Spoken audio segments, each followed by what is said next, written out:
No, I love it. No, It's good fun. We'll We should start. do I'm it. gonna start it. I'm gonna start it now Do because it. Do it. it was great. It was great. Welcome down, y'all. We're chatting about Welcome. the Ah, weekend in Alex. Oh my god! I know for this one, I think we'll jump into a couple different things. We had the holidays. That was fun. I've got some fun stories. And then we gotta wrap up the fantasy season, we're Alex. at the end. Little Fantasy's cliffhanger. over. Uh-huh. Pick'ems are at the end as well. We only got 2 more weeks, Yeah. or one last week, and go over We this could do past week. we could do a little reset with the playoffs too, though. We could start doing pick'ems. We could keep doing it. Ooh, You know what I mean? A little I playoff like that. edition. You know, Yeah, we'll have to talk yeah. about it, but I think maybe we'll do a season tally, regular season, and then we do Mm-hmm. double or nothing in the playoffs, and we'll see how that works out. Love that. But Love that idea. that'll be fun. Mm. Anyway, I think, man, we got a lot of good stuff, but I I wanted to jump in because I was asking you about the like East Coast, West Coast. You've been back for a little bit, and Mm-hmm. Mm-hmm. and I was asking you some things either you forgot or differences, and then And I yeah, guess I kind of jumped into, what were some differences now that it's been, you said, more extended time being on the East Coast. And, and I was struggling initially. And then as we were talking, it kind of came out that I was like, you know, what does keep coming up is like, talking about the weather is not small talk on the East Coast. It is necessary. You should talk about the weather.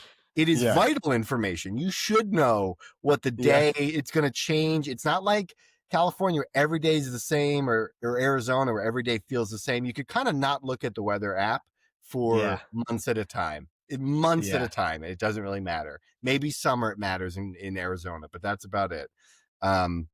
Same with California. Maybe it's a couple months, but here it's like, hey, we're up in the 50s, and this rain's kind of warm now, and now the warm rain is eroding the frozen snow from last week, because last week was 30s. And so Right. now the warm rain is eroding the snow and the ice. So now there's no snow on the ground. Now it's not frosty at all. But then Yeah. previously it was like black ice. It was like, because it was just cold enough to kind of come down as like sleety, wintry mix, you'd say. And Yeah. then it freezes over, turns into nice black ice where you can't really identify it on the sidewalk. a nice black ice. Yeah.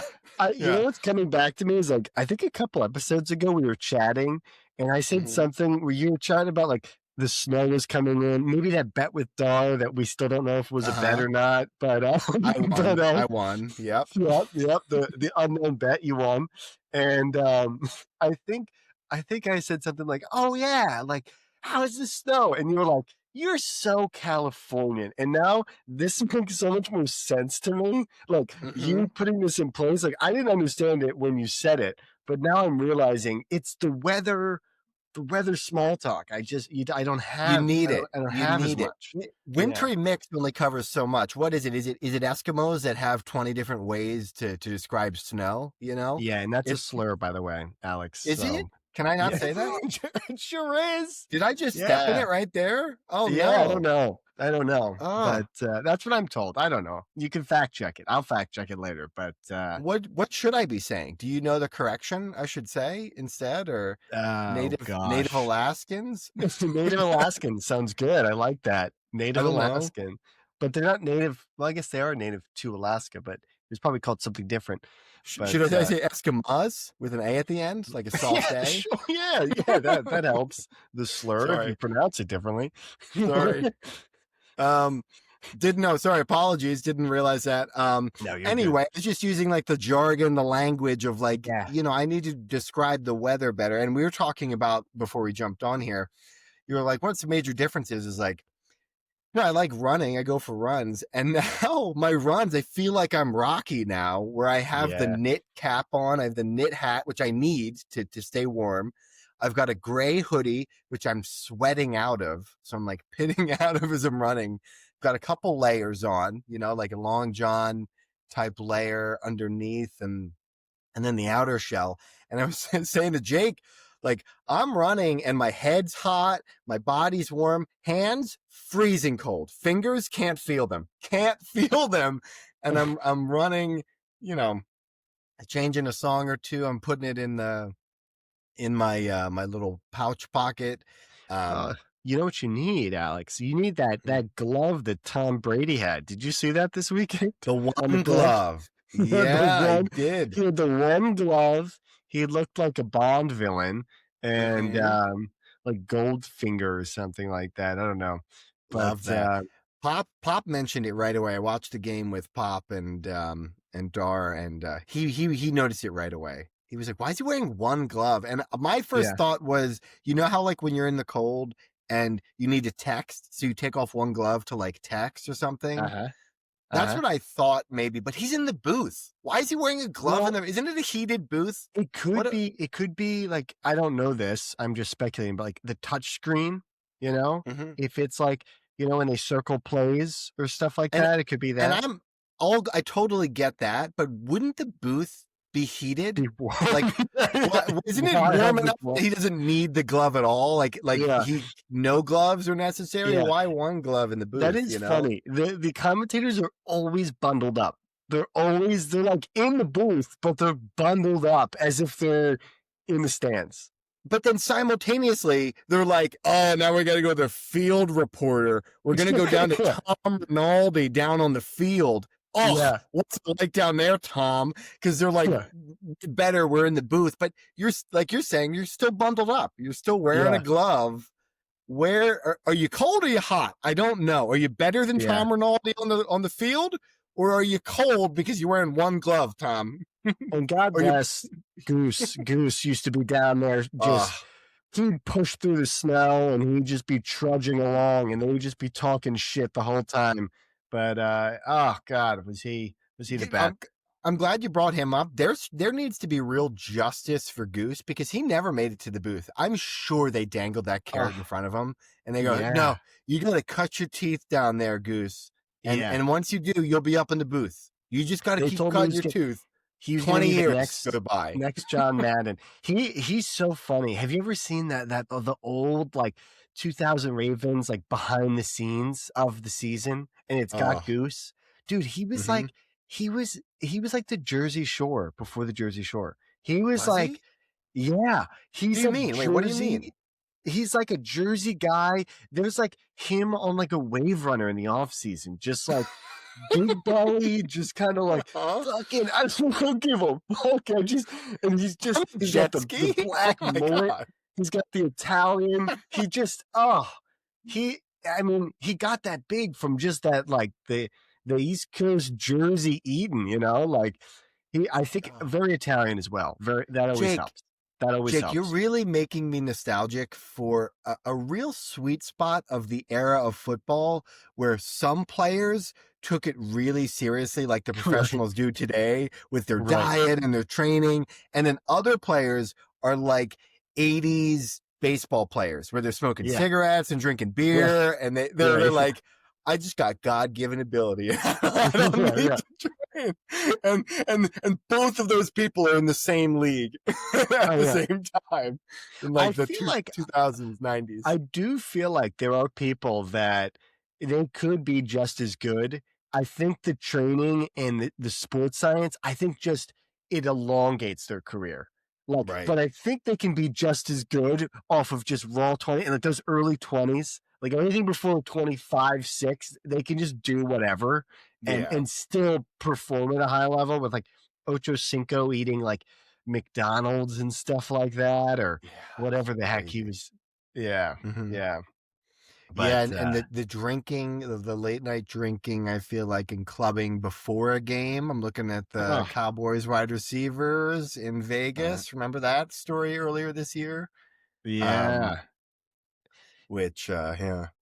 Oh my Yeah. gosh! Speaking of Cowboys, did you see they released Trayvon Diggs? It looks like you put it here in the chat here. Yeah, they just released him. I saw he had a really big cap burden for the next couple of years, so they were definitely trying to get out Yeah. of that. They still have dead money for next year, but they're saving about like 12 million, I believe.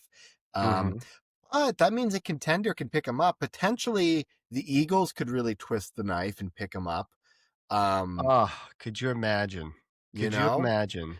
the 49ers are they looked great. Their offense looks great, but their defense doesn't look great. Yeah, they They have could the use injury. them. Yep, Um, that would be good. there's a We could chat. couple contenders. Yeah. We could chat more when we get into the pick'ems and everything, and when we hit Dallas, we'll have to do a little bit of a deeper dive too. Maybe we'll have it in the back of our mind for some of the plays. But anything else you get up to this weekend? Anything crazy, wacky, wild for you? Be We could do a nice to night. hear. Yeah, the nice to hear. Nice to hear.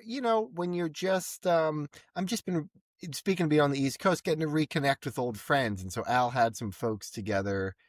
We had a nice dinner, saw old friends. It's just awesome when we get to see each other now because starting to have kids, and it's getting just a little trickier with schedules. And so whenever you get a chance, no, it's just nice to hear from friends and see how they're doing. And so that was nice, just kind of connecting. That was last night. Got pizza, watched football, Monday Night Football, watched Bijan. I'm sure we'll talk about it. Oh, Um, but that was my nice to hear. It's just nice to hear from old friends.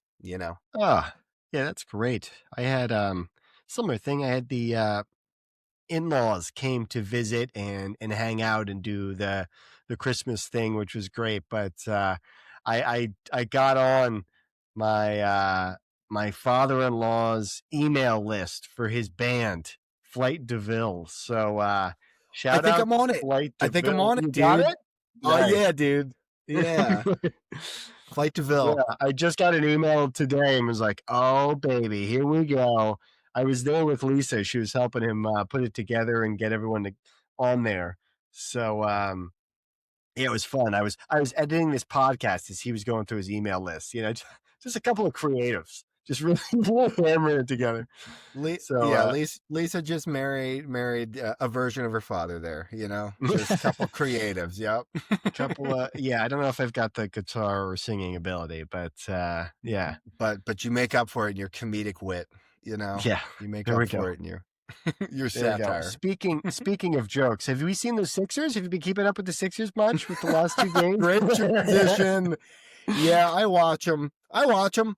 I Yeah. that came on right before the Eagles game. They played the Thunder, and I thought this will be a laugh. Uh, Let's put ourselves up against the youngest, best dynasty currently yeah. going right now. And first, I mean, they did schedule it in a great way where I could watch the first hour before the Eagles kickoff, and that's all I wanted to watch because I knew by the Yeah. end they would be losing, and I had no hmm faith that they'd actually win the game.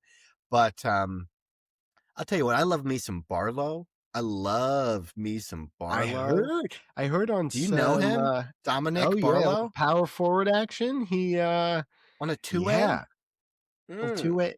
Yeah, he's crushing it, right? I mean, I feel like there's no other power forward on the roster, so it's just kind of like he's just kind of eating, he Al- Also, can really run. the Sixers are finally shedding some of the Joel Embiid. Like they're building it around Maxey now, Yeah. and it's not this like what do they call it, heliocentric offense where it's just one Mm, player like James Harden for a while, or it was Ben yeah. Simmons and obviously Embiid for the past decade, where it's just him getting his points and everything else falls from the wayside. Like kind of on defense he tries. Barlow is the opposite.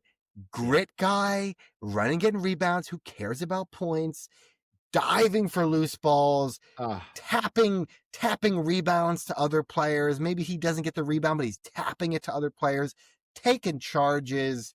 Just oh, more guys like Barlow on a two-way contract, just hungry for basketball. oh, Love it. that's awesome.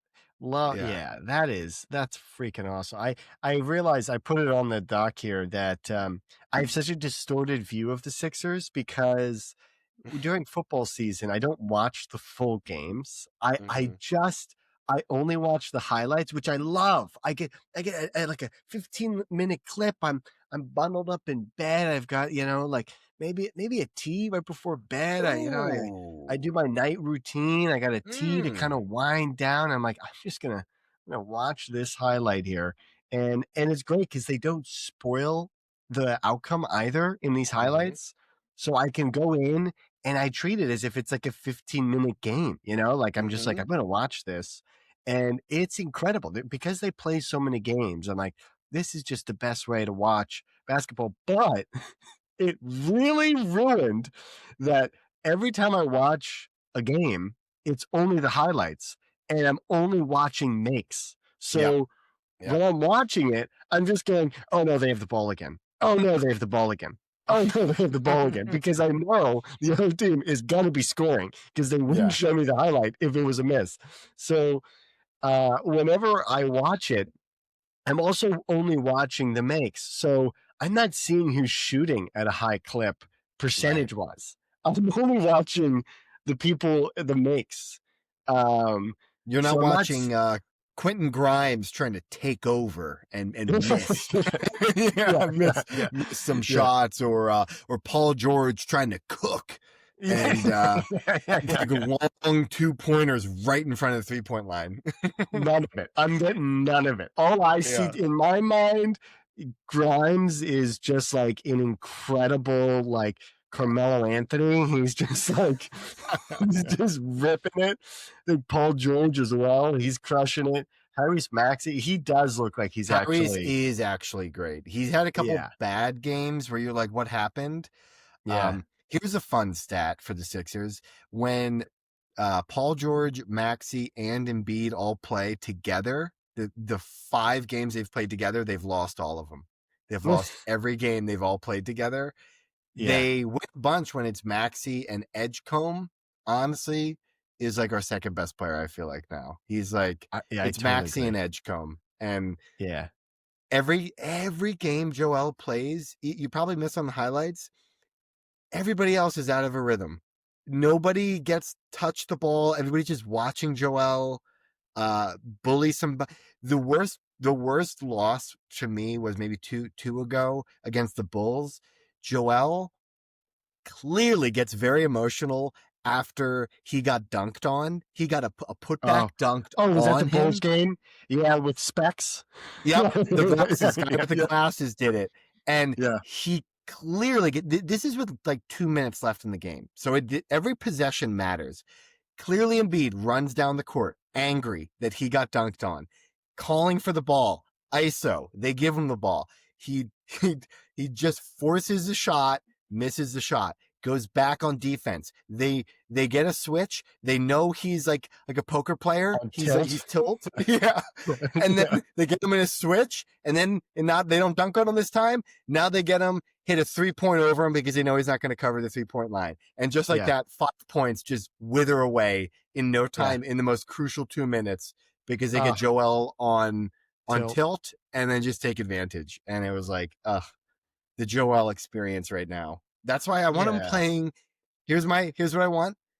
Make him come off the bench only in the first quarter or the beginning of the second quarter and in the third quarter. Don't play him at the end of half or at the end of a game when it matters. Wow. I don't want him. I don't. So- That's when people hustle the most. So you saying Tobias Harris? Is what you saying? When we need him most, he should Kinda. disappear. Yeah. That's He's getting close to Avatar levels. Yep, when we needed him most, he vanished. Yeah. I wanted to backtrack a little bit because we were getting into the weather, and I know I jumped into some of the early sports just because the Sixers were just on my mind. I know it's not usually a big segment we do, but I did want to mention them. So we did this fun ski trip. I wanted to at least bring it up because love of my life, wanted to at least mention her once and give my weekly appreciation for my wife. Absolute trooper. We did a half day skiing, hasn't skied in 20 years, and just rents some skis, gets up there, and it just, I mean, it dumped. It dumped like Okay. So Fresh Powder 2 and feet. Lisa has not. She has not skied in 20 years. Yeah, You've skied in that time. You've snowboarded. It's in still that been time, right? like 5 years or so. So it's been a little bit of Right. time for me to snowboard. But get some fresh snow, and she just goes up there, and we're hitting some greens, but it's a holiday weekend. It's busy, and she had a couple of just quiet, just a couple polite yard sales, just a Sure. quick little tumble, Yep. and skis are gone, but we Whoop. still back That's what you up, rent. pop up. So a couple of those, she was an absolute champ about it. But then we wanted to get to the highest point of the mountain, 10,000 feet elevation, Whoa. and really cool views, get some good pictures. Only way down was a blue square, so the second Oh, hardest. oh boy. Um, I guess next step for someone that hasn't done it yet. So poor Lisa falls, and is in the middle of a pretty steep bit. So she wanted to get out of the way for other people. So she goes off to the side. I'm at the bottom.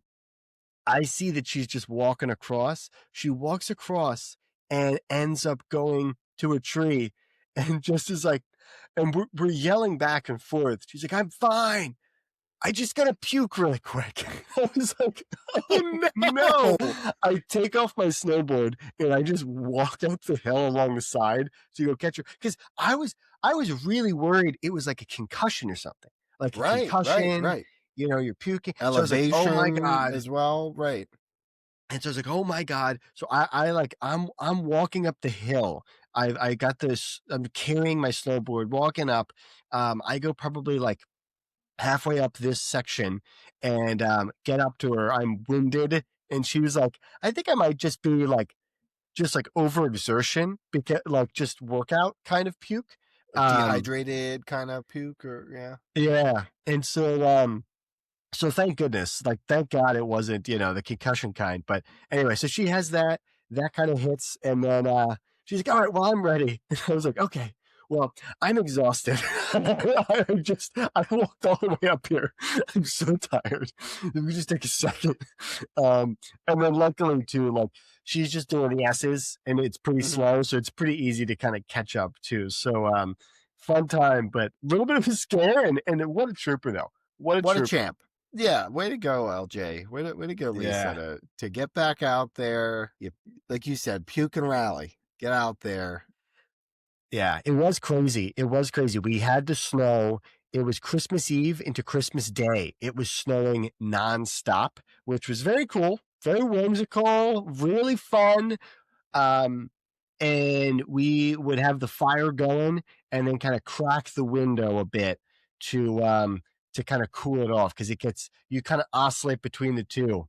Um, what Too I hot, too cold, realized kind of Yeah, thing. what I've realized, Alex, in this conversation is, you're talking about the East Coast and it having more of like e- each day to day, it's changing drastically. I feel like with the California, it's much more of like, it's fine, it's fine, it's fine, earthquake. It's fine, it's fine, it's fine, blizzard. It's fine, it's fine, it's fine, fires. Like it just comes in extremes.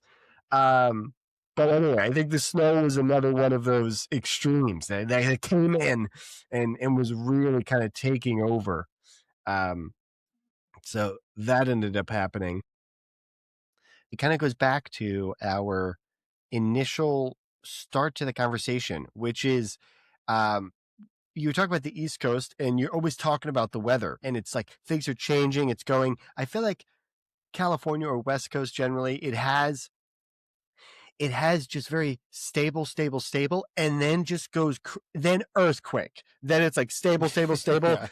fires, Yep. stable, stable, stable. Like if you're in the mountains, blizzard. It's Yep. just like, and then it goes flooding. So you do get the same amount of weather. It's just the way it's distributed is in these massive chunks versus the East Coast is just like sprinkled throughout.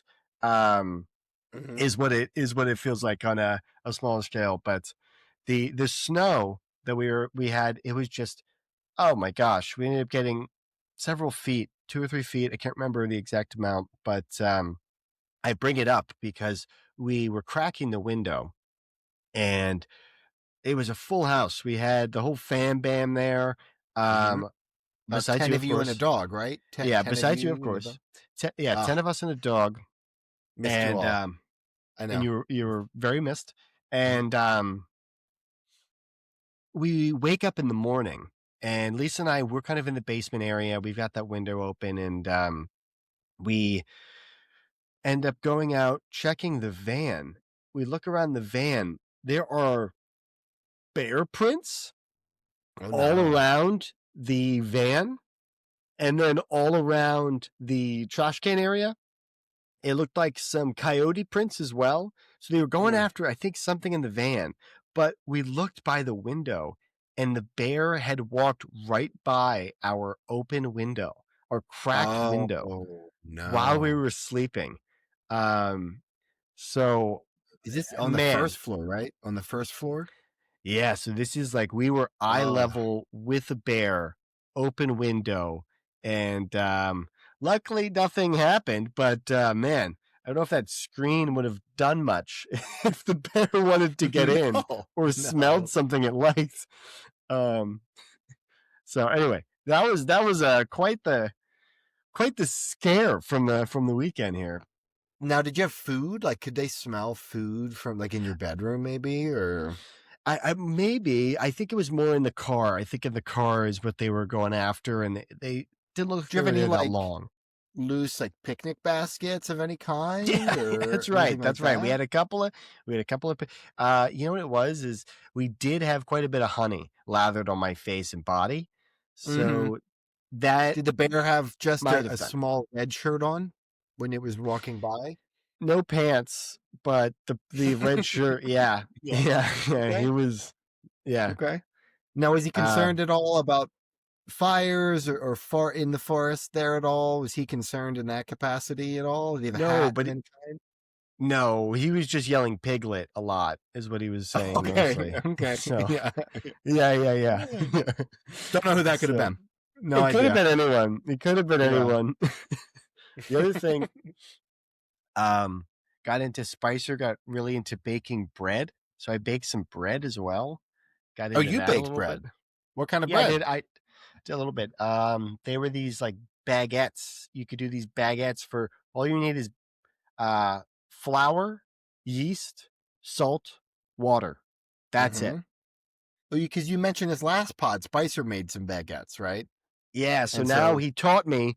I have learned the first batch I made one tiny, like instead of making these big loaves of bread, I accidentally broke off a small one. So I made it was basically like a breadstick with two other that's great. lopsided rolls. But yeah, it turned out great. Turned out great. Really good crunch. And then yeah, I've taken it home now. So I've now taken it home. I had it this morning. I tried doing it. It was very burnt, but I threw it on the story here. So you could take a look. It's burnt the parchment paper pretty good. Pretty good. Oh, no. Well, are you going to continue this as sort of like a hobby? Or are you going to continue to kind of get the I recipe, think I get the might. timing down? Maybe less time, maybe lower heat, maybe it sounds like. Yeah, I think the heat was good. I think the parchment paper was pressed up against the side, which I think it didn't like that. It didn't like I think No. it had to be more freestanding. And that Kind would of have like when you're at helped. the club, when you're at like a noisy club and you're pushed up Hmm. against the side. Nobody likes being pushed up against the side, especially when your song comes on, right? Yeah. Yeah. People feel like you don't want to be burnt. It's kind of like how that parchment paper sounds like it felt, I when love his it. favorite The- song came on. I love it. I love Alex. Yeah. I feel like the single guy life is still the references are Yeah. Yeah. just Yeah. ripping. I Yeah. yeah. By the way, speaking of, did you check out any Olivia Dean? Have you I heard the song after we potted. I heard the song and a Oh, little bit of a come bop. on. A little bit of a Oh, bop. it's a lot of a bop. Isn't It's that a a little bop? bit of a bop. That's a bop. Yeah. Come on. Yeah. Man I Need is, that's a real bopper. A There's a little bit of a couple ripper. ones. If you want to get in your feelings, Jake, if you really want to get there, she'll Oh, get you yeah. there. Oh, She'll get you yeah. there. As a single man, I'll tell you what, She'll the get album Messy, the album Messy that came out, Uh-huh. and now her latest one, it came out in 2023, and then now this past Oh, year, she was my I'm dude, sure. number 3. on my Wrapped. On your my own Wrapped? Oh my God, Number Alex. 3 artists. The Dean. There's a lot of innuendo going on right now. I'm really biting my tongue not to jump on Wrapped, or you were wrapped, or it's messy after the cheat. What's the name of the song? What's the title of the song? It's Man I Need. Man I Need. Yeah, come She's on, getting you there. I don't know. It's just a lot of stuff. I didn't say it, but I really wanted to jump on the innuendo quite a bit there. It sounds like you're already jumping on it by just saying jump on it. By the way, Dive is another great one. You gotta look up Dive. Dive is actually probably really good. All right, I like that. Diving into love, Jake. That one's optimistic. That one's like, okay, there's a messy beginning, but we're diving in. That one, diving back in. Water's fine. Kinda, yeah, kinda. Yeah, exactly. Water's not fine. Cold plunge. Diving in. It's gonna wake us up. I'll tell you what, though, Jake, if you've just got out of a relationship, do not listen to The Hardest Part. Is what it's called. It's called The Hardest Part. Well, that I could have gathered that. It sounds like, Alex. Jake, it sounds like that one. That's a breakup song, and that one, whoo boy. She gets all the bodily fluids. That's another tearjerker. It sounds like sad one. Oh, it'll jerk. Yep. Oh, it's a jerker, Jake. Jesus Christ. All right. It's a tearjerker. All right. You were dancing in that puddle. I wasn't dancing in that puddle. You put us in the puddle. That's on me. That's on me. I there was laser beams all around, and we stepped on each and every one. We just walked right into them. And it all stemmed from, yes, I had a couple different single references there. Olivia Dean, Lover. But I think you could blast that while you're baking some bread. I think while you're baking your bread, you could blast that. I'm gonna have to blast my bread and really dive into this, Alex. Be careful with your yeast, but for sure, blast it, brother. I think we thoroughly hit that. That was pretty good. We hit a lot there. We did. We hit a lot. Alex, I think we gotta stop beating around the bush here. Yeah. How did the fantasy football season end? Was it amazing? Was it terrible? What was at stake? Did you have any stakes? Were there no stakes? Was it medium well? Was it medium rare? What kind of stakes? What were going on for you? Jake, it was like a Chick-fil-A, Jake. It was like a Chick-fil-A. There was no stakes. No. Deep fried. Yep. And it was. And no one was working on Sunday. Yes. Yeah. Yep. Oh man, that was great. No, Jake, you asked me this last week, and I said then my season was over, and you that you're bringing this up again only alludes to the fact. I will say this: I won the trade. That's my only you won the trade. morsel of a victory. My other 3 leagues, I think I finished in 9th. Oh, here's something fun you'll like. Dave, you know how I played Dave in this kind of consolation bracket where we don't really know, which Parker ended up losing. I was wrong on the last podcast. You could have come in last if you lost that. That scared you. You gave me false. Yeah, I did. I was like, oh, I'm fine. There's no way I lose. Honest mistake. Hey, hand up accountability. Honest mistake on my end. I was like, oh, who cares? I'm already off the bottom. It doesn't even matter. It turns out I'm fighting for my life. And Derek. You know who knew I was on the bottom? Derek. Derek Apps. And you know what? Derek is trying to fight for that trade to be a winner. He was fighting day in for your trade. He won the last week. Oh my God. He went absolutely berserk. Lamar's dead to me. But he should be after this year. Oh. Yeah. Trading for him is just brutal. I mean, you can't. I would say this. Andrew, God bless him. He brings it up maybe every week to me. He'll text me and go, the trade? What about the trade, though? It's like, even he blew up the group and was like, Derrick Henry finally paying off on the trade. It's like, yeah, man, Derrick was pretty good. Like, it was Lamar. I I stand by the trade. It was an injury thing. If the guy wasn't injured and I had a great quarterback, probably would have been pretty cool. Would have been pretty fun. But You he mentioned it in wasn't. that group chat. You mentioned in a group chat a little bit too much time at gas stations late at night for Lamar. I know. He That was he showed here's up in the middle of the thing. season. Remember that? I was trying to buy the dip. I thought it was a little bit of a red herring. Turns out, not a red herring. It was He a canary. certainly was. It was a canary in the coal mine. It sure was. It sure was. He oh my gosh. Yeah, I really thought you buy the dip, whatever. But hey, I mean, Daniel Jones goes down. JMO was hit or miss. He had some great games. He had some terrible games, and he did not show up at the end. Chase Brown was great. But again, that was another one. I didn't think Joe Burrow would come back as quickly as he did. At the time of the trade, Burrow looks like he's out for the year. Lamar is just, he's having a fun night at the chicken stand. It's not a big deal. So he gets some injury luck. I think he got injury luck. I would do the trade again. I would do it again.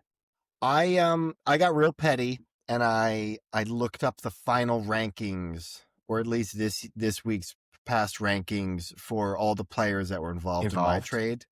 Did you send it to the group? Did you send it to I didn't.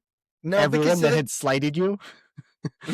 No, it's mainly on this podcast and with you. Is like I want to keep the receipt there, and with AJ because you were my counsel and you guys were like, "What are you doing, Alex?" Yeah, you were like, the counsel was wrong. You guys both were like, "Hey, he got the better end of you," and I was buying the dip. I got Chase Brown. Chase Brown ended a better running back than Josh Jacobs by the end.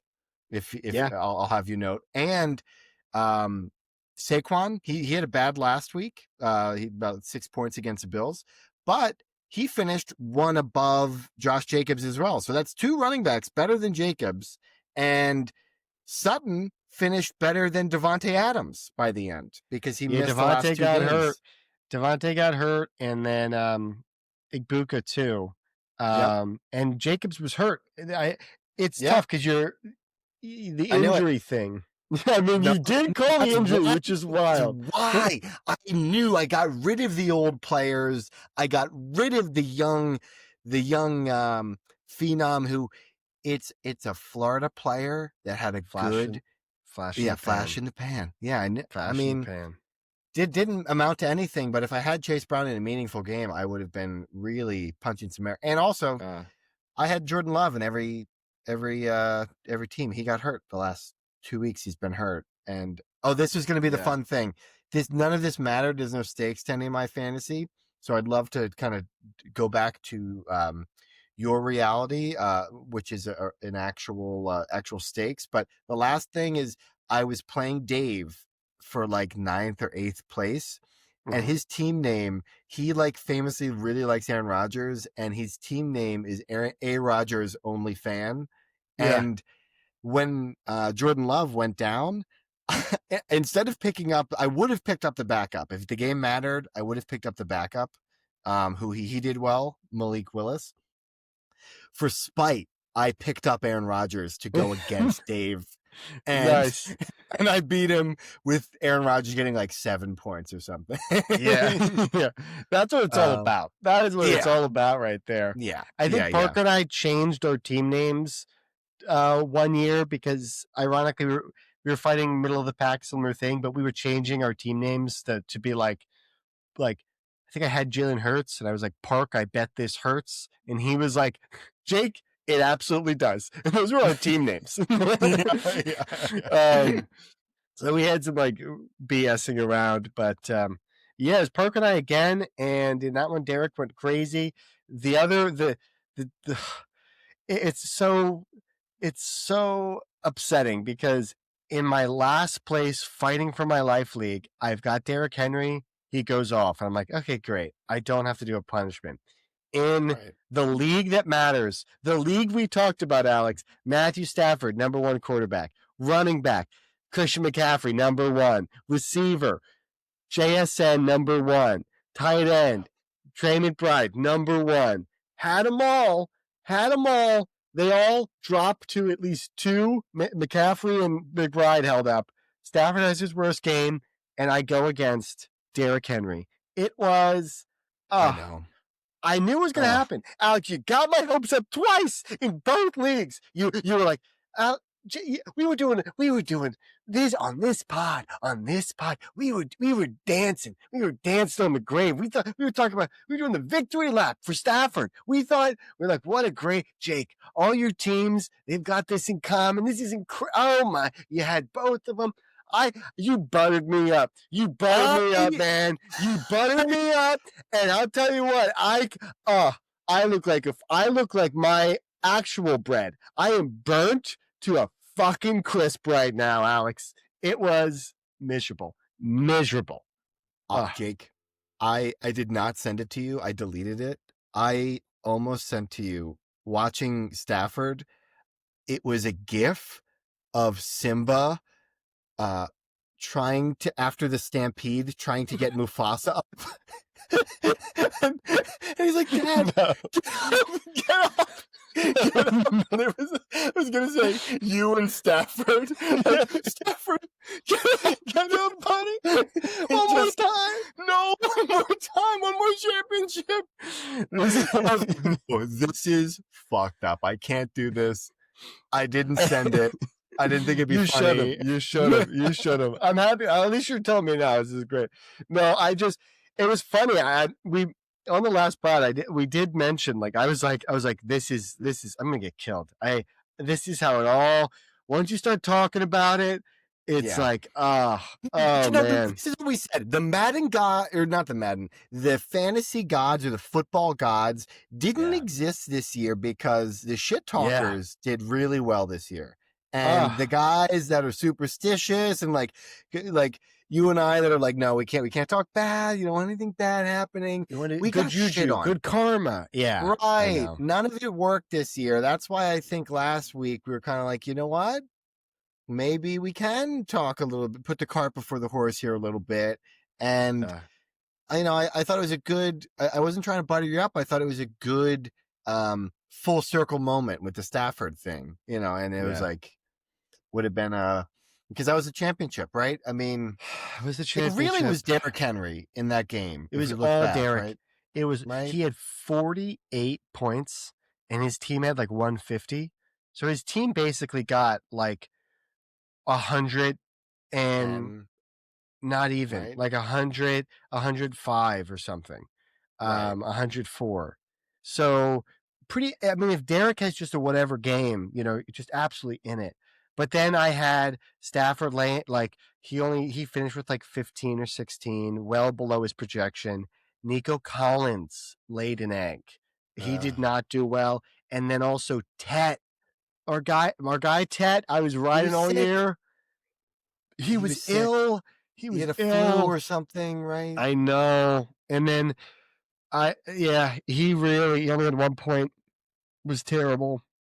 McCaffrey showed up. McBride showed up. Oh man, just a brutal. I mean, my team just did fine. They had like 112 or something. So it was just kind of like still really just limping. Like it was an incredible, had the most points for on the season by like a wide margin. But just, man, Derrick, dude, just single-handedly won it. And I think that's the second time or third time I've come in second in that league. Oh, it hurts. The last one was a Yardley Bowl. Do you remember that? That was I think our second championship Yardley Bowl, I want to say. Was that with Alvin Kamara on Christmas? Was that that championship? No, I didn't. I would definitely remember if I felt the wrath. I remember was that would be brutal. I had that. That was a great feeling. That was one of the greatest fantasy football experiences I've ever had, is watching Alvin Kamara, and I'll never forget those red shoes. He had Christmas shoes on. They were like red and green. Yeah, that's right. He had 5 touchdowns. Yeah, it was like Derrick Henry. Yeah, 20, 21, something like that. But I think that was the second one there. But no, that first one I think was a Yardley Bowl, and then Yeah, brutal stuff. Was What in the about the other third place leagues? game. Yeah. What were the other leagues? Was in the third place game for the LA guys. So I was a game away from the championship there. Mm-hmm. But yeah, I lost the third place. So I ended up getting fourth. Mm-hmm. Um, which was fine. I felt like I was not very dialed in. The holidays, the travel, like I was around a lot of family, and none of them watch football. So it was just Yeah. Mom's so side is like almost anti-football, like almost like scoffing at you if you do watch it kind of right. vibe, And right? so yeah, so and we had a lot of stuff going on. We were doing fun things or whatever. So I just wasn't as dialed in. Especially because like the only one I really cared about was that championship. The other ones I was just kind of like, oh, whatever, which is why thank God Derrick Henry went off, because I didn't, again, we were chatting about it. I didn't think there was any stakes there. Thank Mm-hmm. God it was fine. Because I played like Geno Smith or something. Like it was I bad. saw that. I did. I saw that. I That was I like, had what's it. he doing there? Well, Lamar got hurt again, and so it's just Mm-hmm. like, all right. I just picked up whoever was the most projected player or whatever. Mm-hmm. But again, I didn't think I was playing for anything. I just was like, oh, I'll just set the lineup, no big deal. Right, I right, wasn't very right. critical about it. I, I Um, I just had um what's his name? I had Jordan Love in one of the leagues because there was no consolation bracket in the LA league, and so uh-huh. I was just rudderless, just looking at my team. Couldn't Everything was locked so that you couldn't drop players that you wanted to, and just looking at a bunch of Yeah, what ifs on the roster, yeah. thinking Now, Alex, what happened. do we go back to a little conversation we had earlier in the season about the Herbert versus Love conversation? Do Okay, we think? okay. What do we think? Well, What no, do we no, no, think? no, no, no, no, no. What You do we think? reframed it in asking that. It was never versus Love. It was That's never right. It Herbert wasn't. No, it versus wasn't. Love. Would have been great if it So was, but you're right. You're right. It it would have wasn't. been great. The reason I liked Love so much is he was at a discount in fantasy drafts because he was so cheap to get. So it's not Yeah. like I thought that Love. I just thought he was a Right. good price Good in value. the Yeah. market of fantasy football. Having said that, though, the real I will, I will, I'll stand there and I'll look at your receipts. I'll stand there and I'll Mm-hmm. look at your receipts in the All right. return department Little of checkout. the Self yeah checkout the over here. checkout. Yeah, Yeah. and yeah, you said Herbert, good MVP, and I think we could probably clip it out. I kind of ranted a little bit how he's a what did I say? Not a leader of men of sorts or something like that. Or Yeah, something. well, Something like that. something about his leadership, or and Yeah. something like that. So, you know what? I'll step away from those remarks a little bit. I'll distance myself from my own remarks, and I'll evolve a little bit after getting more information, and say, you know what? This kid's got some chutzpah. This kid has He's got got chutzpah. he's got Yeah. chutzpah. He's got some zhuzh. He Yeah. has in his tool belt. He's got some grittiness that I didn't. Broke his hand, had He hand surgery, and he's still yeah. playing. The whole Yeah. line is injured, Yeah. and Took a lot of sacks, but Omarion yeah. Hampton's out, and he's still Yeah. playing through it. Really, I've never doubted his arm talent. I've Yeah. never come on in this podcast, pull up the highlight of like me like berating him. Just a compilation of this guy me. sucks. No arm talent. It's overrated.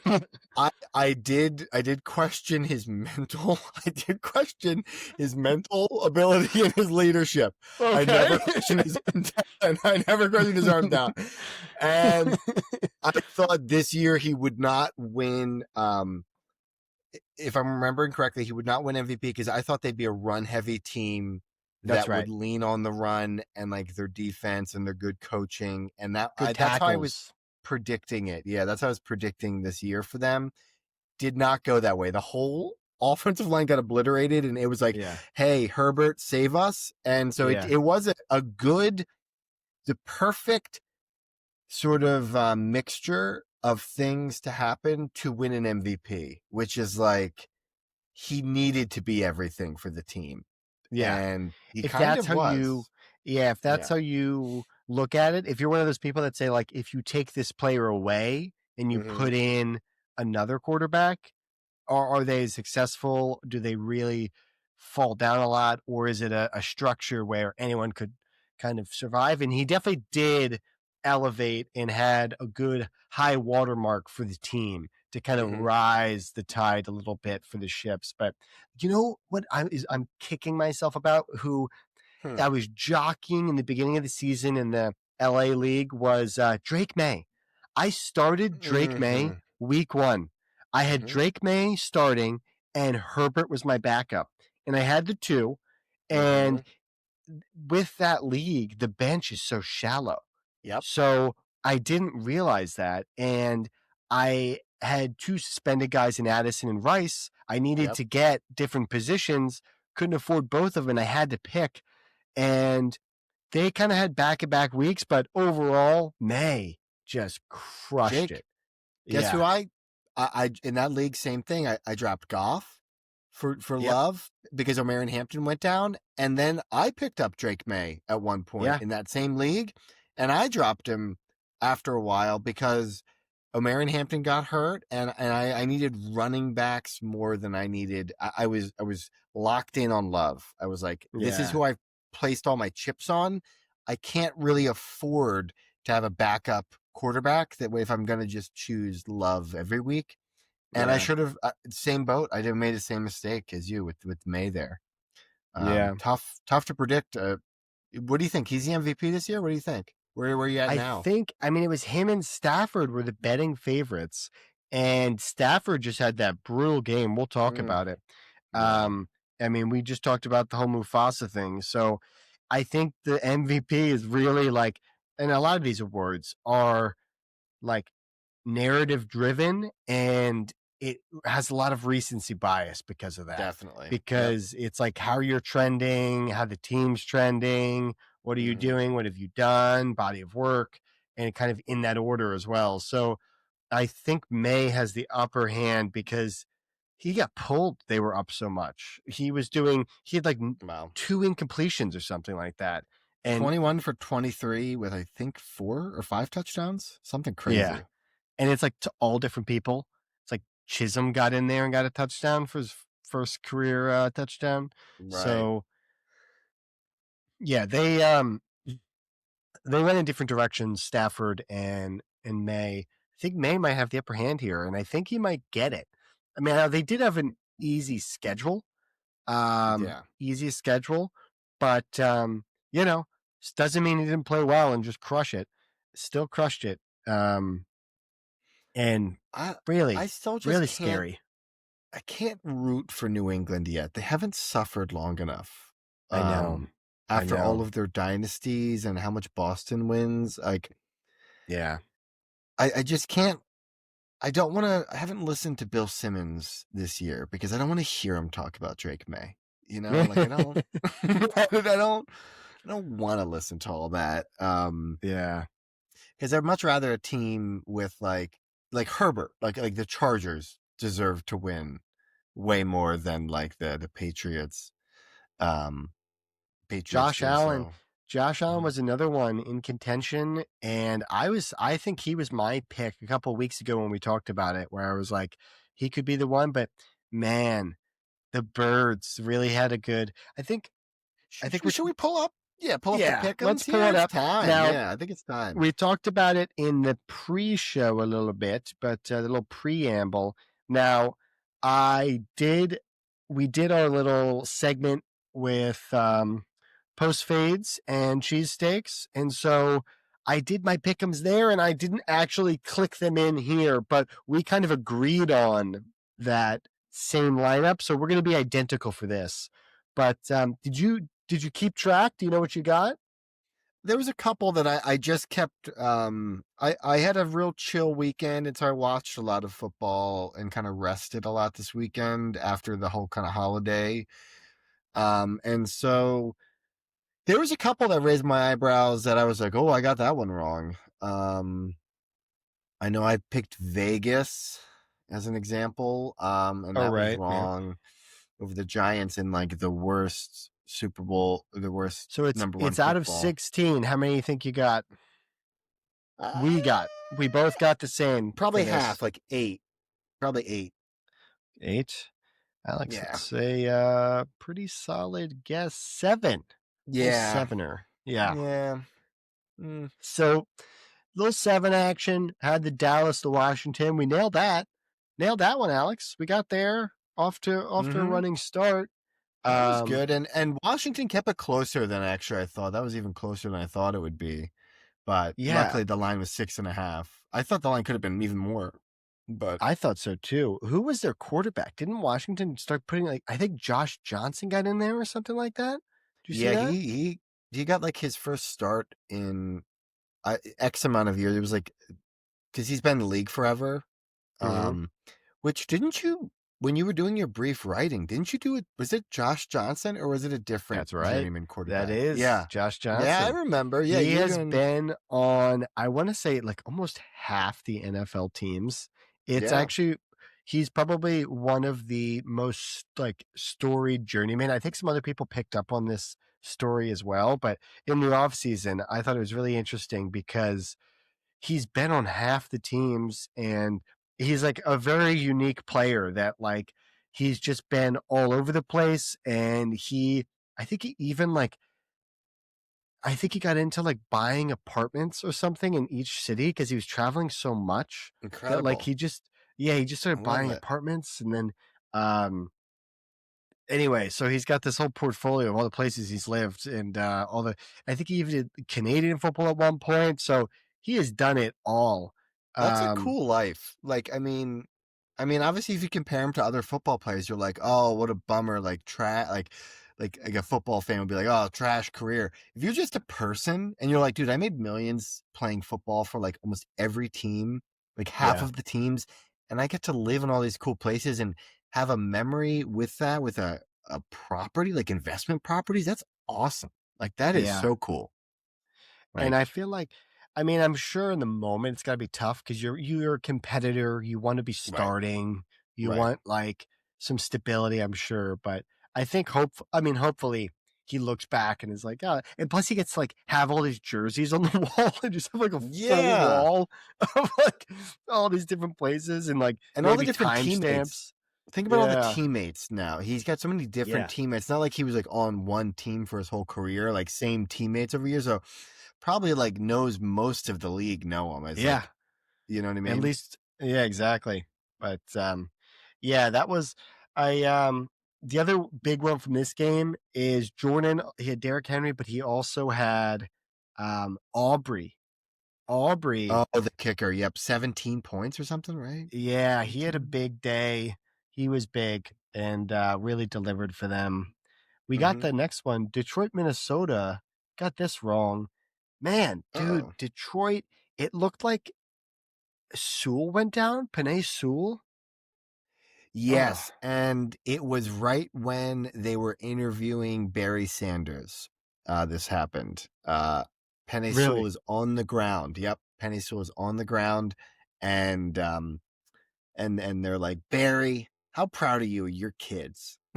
and then Oh no.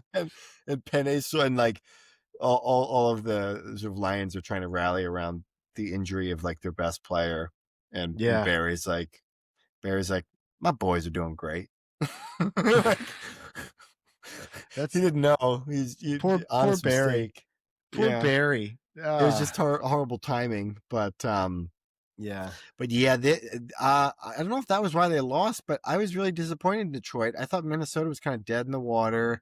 JJ McCarthy's not playing anymore, so they're playing this other guy for Minnesota. Oh, Um, he's I been out for a forgot. couple weeks. By the way, I wanted to bring this up.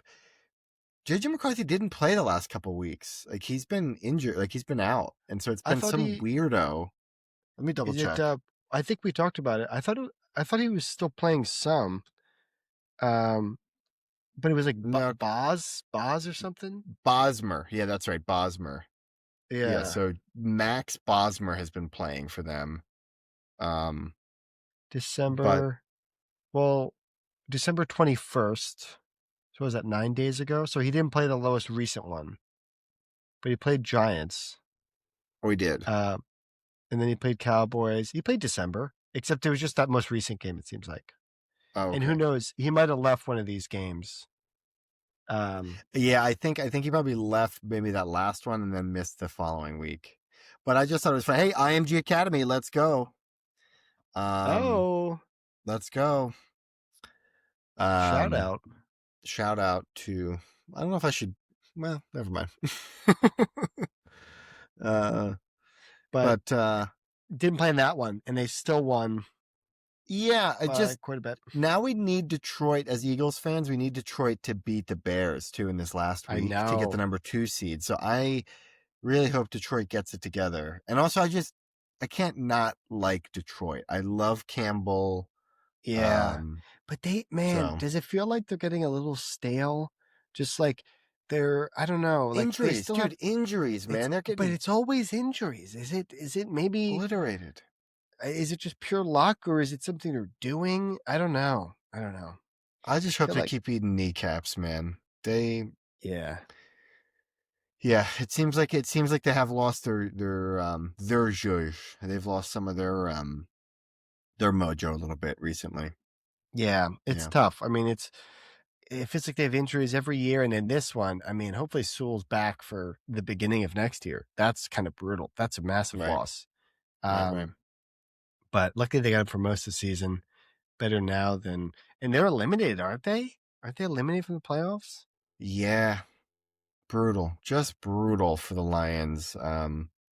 Because the NFC West is so good. They've taken up those like wild card spots. Um, if we look here in the playoff pictures, you kind of look it up here. The real brutal one is that NFC South. They really muck it all up with the Panthers. Um, Sure. Kind of jumping in there. but yeah, I mean, if you look at, I mean, Seahawks, 49ers, and Rams all in the same division, making it. Um, they've been a juggernaut that division this year, and they kind of took up because the NFC North they were kind of because they did have the Packers, the Lions. Who's the Minnesota other one? last year. Yep. Um, Who's the other one I'm missing? Is it the top person or one of the top or? Oh, Bears. The Lions, Bears. The Vikings, Bears. Bears. Yeah, Bears. Because the Yeah, the Bears are now top Bears. dog in Yeah, that and division. I mean, I don't think. I mean, the Eagles don't have a shot at the 3 seed. Now, the interesting thing is the Niners play. Um, they play the Seahawks, and they could get the 1 seed. Oh, really? I didn't realize it was still up. I thought Seahawks kind of clinched. No, Well, they no. play It says each they play other. Carolina. That's week Seahawks play. 17 Oh. because you could see Buffalo here for the Eagles. Right. Um, so yeah, week 18. It's Seahawks 49ers. So the 49, so that's why it really changes for the Eagles because they could, I mean, get one of those guys. I mean, they Honestly, maybe could get the call me 2 seed. crazy. I think we could beat all of these teams. I I think the mean, we Eagles could beat. have, except for the Bears, I was at and that the game, 49ers. and yeah, they just got run on. But honestly, dude, that was a game when we didn't have Jalen Carter, I believe, or he was That's right. injured. If he was there, he has those bad shoulders, and then he got the Yeah. shots, like he got injections or whatever. He's a Yeah. different player now. You can't like run up the middle like they did. Yeah. The defense looked incredible against the Bills. We'll get to that game, but I don't Yeah. know. I'm just still bullish on the Eagles. They beat the Rams. They beat the Packers. The Bears game, I think they could still win if they played again. But yeah, Lions are out and eliminated. The Bucks could make it. The Panthers could make it. That's kind of crazy that it's going to be one of them. Panthers. Also, the Ravens and Steelers play each other to see who gets in. Can you believe the Ravens can make it after everything this year? They started horribly, weren't they? Like, and it was Huntley. What's going on with Lamar? If like is Lamar hurt? I don't know. And the Steelers, they had Metcalf was injured or suspended. I mean, no, yeah, I was gonna say he injured a fan. Yeah, that was kind of wild. And then I think one of the bigger surprises is probably the Jags here in the 3 hole. the football's fun when the Jags are good, man. So This is true. what we wanted. I think about your wedding, dude, like that around that time. I remember Yeah. watching a Jags game at the villas um at your wedding there, The and venue, yeah. at the venue, and right before my flight, I remember that weird winning touchdown when Trevor Lawrence he falls down. Do you remember this? I remember sitting in the airport and he stumbles, he gets up, and then he runs in for the game-winning touchdown. Then he like gets interviewed afterwards, and he's like, I just had to make a play after I messed up there, and like it was so goofy, and I'm like, God, I hope the Jags are good this year, and they are. They're great. I so badly wish Travis Hunter was just along for the ride. I wish I wish he was just a part. He doesn't have to be like, because clearly he doesn't have to be a big driver for it, but this team will then get that back. And it's huge as well because they traded their first rounder this year to get Hunter. And luckily it paid off because it's going to be a lower pick anyway. It's It'll not be a like big loss. early Yeah. second round pick. Yeah, exactly. Yeah. The brutal one here eliminated the Colts. They were 7-1. They traded with the Jets. The Jets are a low-key winner here because they get the Colts pick for Sauce Gardner, and they also get the Cowboys pick for Didn't Quinnen. they get multiple first round picks? Wasn't it like I think they got 2 or 3 for Sauce? I think so. I think it might have been 2 from the Colts. And they got the Cowboys picks for Quinnen Williams. Yeah, I don't remember the exact. I think it was definitely 1, and then maybe something else too. Watch them just blow this, just blow it with horrible picks. They you know have what these this means, great Alex? picks. The Jets are going to be the all-time best Madden franchise. So you get all these draft picks. Jake, this is what you always wanted. And I know, for the it's listener, perfect. Jake always, when he does a franchise, he goes, oh, he pretends like he doesn't know what team he's going to be. He goes, I don't even know what team I'm going to be. Maybe you know what I'll do. And then he comes up with this story. He goes, I'm imagining myself. I'm walking down New York. I'm getting a bagel. You always bring up, I'm getting a bagel. Maybe I'm at one of the stands. I get the paper and the Post, and I'm the Jets. And you know what? I'll be the Jets.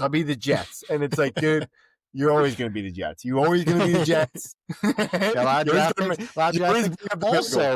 Also, New York, coffee and a bagel. Also, New York already has a team.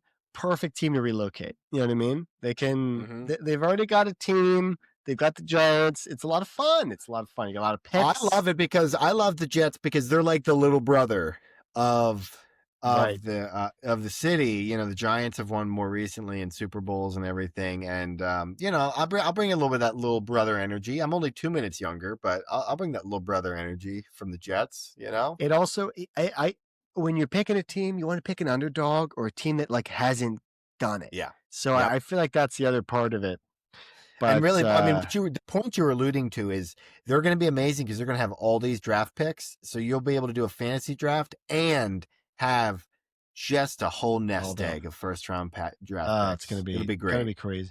I wonder, who do you think, Alex, with Tank Watch now for the last week? We've got, the Giants pulled it out too. We'll get to the games. We'll get back to the games and we can kind of chat through it. But helpful to kind of see the playoff picture because it does kind of lets you know who's trying to just evaluate the roster, who's competing for a playoff spot, who's resting guys. Yeah. Right.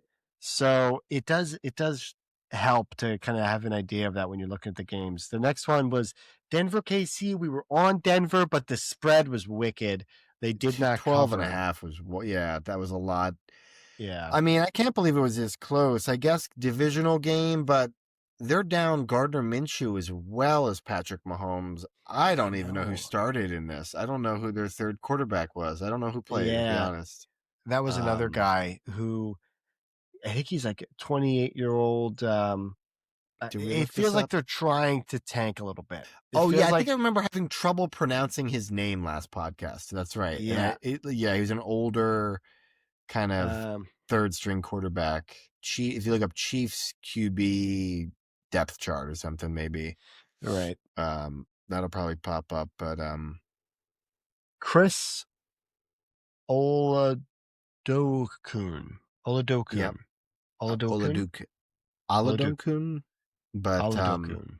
either way, Yeah. never heard of him. Don't know how good he is. So the fact that they kept it close, 1-score game, good job by Kansas City, I guess. But I didn't watch this one at all. I did Red Zone, and this one was hardly on Red Zone at all. I watched Little Yeah. Harvey, I think. Harvey was on this.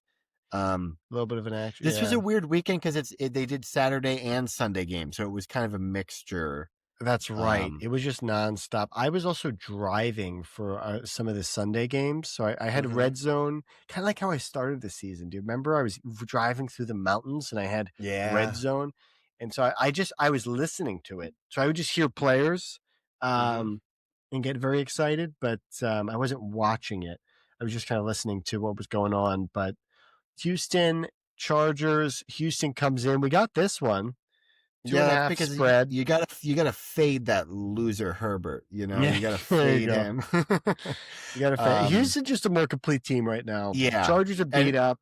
Stroud looks good, and their line doesn't look as detrimental as they did earlier in the year. The Houston offensive line, they're still bad, but they're Stingley is vying for like best corner in the league. By the way, I don't know if you've seen this or tracked this at all.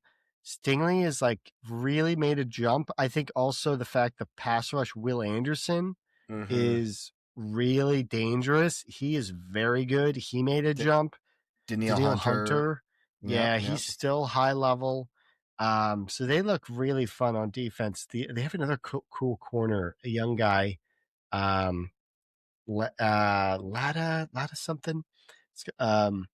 Very good though. Very good young defense. And then Stroud, Nico had a quiet game here, but the Chargers defense quietly has one of the best opponent QB passer ratings, if that makes sense. So they hold the opponent's QB to a terrible passer rating.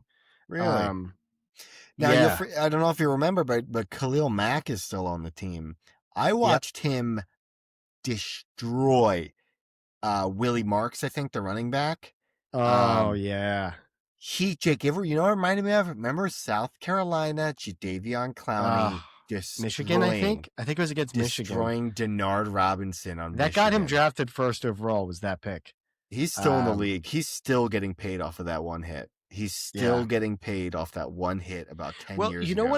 You know what I realize about that play and about him as a player is he goes first overall, like this guy can do anything. But I think what I realize is, no, he's just an amazing run stopper. He's not like the pass rush. He's been solid over the years, but he's never put up gaudy sack numbers. It's more of like he's a physical, like imposing, and he can, if he's watching the running, his combine warrior, was nuts. Yeah. But anyway, ironic to be against Houston, I suppose, to have Khalil Mack doing that. Derwin James still really playing well. He's had a good season as well. But next one, Baltimore Green Bay. Now this is what I was telling you about. This was like a Saturday night. I didn't watch this. Apparently it was, who was it? Malik? Willis. This backup quarterback? Willis? Yeah. He ran one in, which was really impressive. Sort of a QB option, which you kind of can't do with Love. So that was kind of like added to their the profile of their offense. But Baltimore kind of dominated. The Green Bay defense looked kind of toothless without Micah Parsons. And you know what? Without Kenny Clark, are we going to say that was a... I know they got injured. I think they were... It's both. It's both things. They have neither now, right? So it's like... Yeah.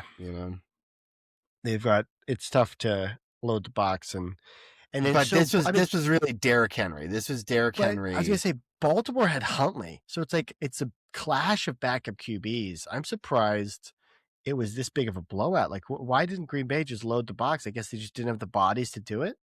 Yeah, it felt like a lot of Derrick Henry, like on Tennessee. Do you remember, Jake? Do you remember this memory? Is this gonna remember we did that like show in Yep, Burbank, and we exactly watched. Yep, Burbank show and and we we did a watched stand up. I know. Tennessee play. Yep, Yeah, that you know what that was? That where's that was Birds back room? What was against that room? What was that one room we would do? Flappers. Flappers, yeah, comedy It was club, Flappers yeah. Comedy Club, Burbank, Yeah, that little California. restaurant around there. Mike Vrabel, and it was prime King Henry game. Yes, That Tennessee well, team. do you remember specifically? It was against New England in the playoffs, and it was Vrabel against Belichick, and he did that time runoff. Oh, yeah, he was coaching his ass off in that game. Yes, he coached his ass off. Yes, I do. The Pats did it to the Jets, and just kind of like, oh man, they just gamesmanship. It was Adam Gase was the head coach for the Jets, and he just he just kind of like outwitted them and basically made them tear off like 4 minutes of game clock or something like that. Because didn't they illegally did something, and they committed the penalty intentionally to get the runoff of the clock, and then get another play after that to kill another 40 seconds, another play clock worth, right? Something like that, right? Yes. And Vrabel did it right back in the playoffs. Same thing. The way the rules work is there is a runoff with I think it's a false start because the team's punting anyway. So they were going to be punting. And so while they were about to punt, they then just automatically have one of their linemen, like gunner guys, like on punt. Yeah. Yeah, they do a false start. And so they lose the 5 yards, but they don't care. They're punting anyway. And then even if like you accept or decline, like there's still a runoff or there's some kind of intricate detail there. And you can't keep doing the same thing, but you can have different types of penalties. And so anyway, it can only be done, I think, outside of 4 minutes at the end of each half. So it's a very specific niche thing. But yeah, Vrabel was basically doing it just they're playing chess with each other. And he pulled out this, absolutely fucking like bullshitty kind of thing to him after he had done it to the lowly Jets earlier. It's so perfect to do it against him too. Yeah. Because you have precedent. It's like a lawyer, it's like we have precedent here already with this being enforced this way. So it needs to be enforced again. And he knows that. And so he's not going to argue it because he'd be arguing against himself.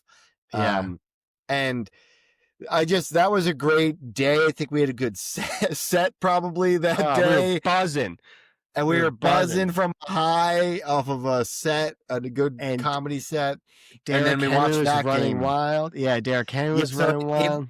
It reminded me of, remember, he was like the head of the franchise. He was like Cam Newton, Mr. Franchise at that point in his career because he was prime Derrick Henry. He was propping up this game. He was propping up a second act Tannehill at the time. Right. That's right. After the Dolphins fizzled out, and after Texas A&M when he was a wide receiver, and then they made him a quarterback. So, look at you. Yeah, I remember. I got no ball. So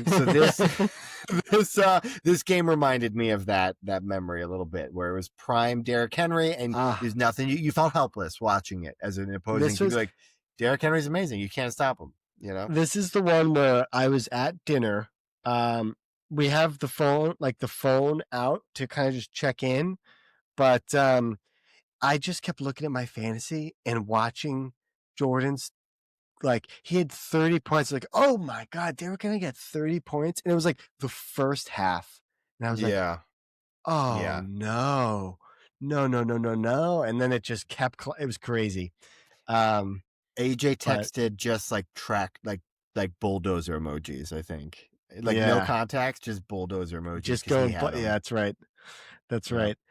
And then we go right into Cincy, Arizona. This is just kind of like Burrow. Just felt like he was angry at the whole season, and so he just kind of took it out on the I have great lowly analysis for Cardinals. this game. Yeah, I have great analysis for this game, and that is to not talk about the game at all, but talk about Joe Burrow for his lineman. You know how the QBs get a gift and everything? Did you hear about this? He gets fossils for everybody. Yeah, what? And I guess they got to pick. They got to pick which ones, like a T-Rex, or you get like a bear or something, right? Yeah, and I guess each lineman got to pick which one. And I think one lineman was like, what did he say? He's like, he did one of the most unique things he could, and I really appreciate that. It was kind of like a little like, did you really want it? Like, yeah. I would like to truck this for Joe. Yeah. Yeah. What is it, like golf carts? I've seen golf carts or cars before. Watches. I've seen. That's a big one. It used to be a dinner. Remember, it used to just be a dinner, and that was enough. Dinner. Yeah. And the inflation of these things. Yeah. Well, the QBs get paid so much, especially relative to the team. It's got to be a so guilt. It got to be. You get paid $60 million a year. It's like, I guess and Burrow in this game, like you said, he's playing angry. This just shows, like, can we get a team around Joe Burrow? It's so much. The playoffs are more fun when he's in it. Yeah, and he showed, like, he's still like they dug themselves in too big of a hole when he was out. But man, he would have been fun in the playoffs. And it is kind of perfect because Cincinnati's ownership and structure, they feel like a fossil in the way they operate. It feels like it's stuck in 1980, and they have not updated the facilities, their scouting department, and they continue. I could probably get hired. I think I could get hired in the scouting department there. I think I could.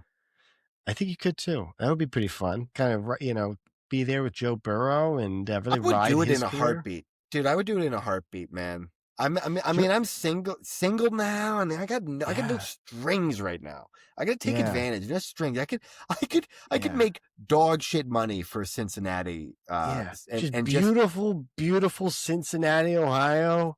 Be there though. I'd be in a different city every week, scouting players that they'll never draft or listen to me on, and I'll be screaming at them. We could do a segment. We could do a segment where it's just like Alex's find of the week, Alex's scout of the week, and it's just oh my god, you guys are gonna love. You're gonna love this guy. This guy's name is Tucker Johnson.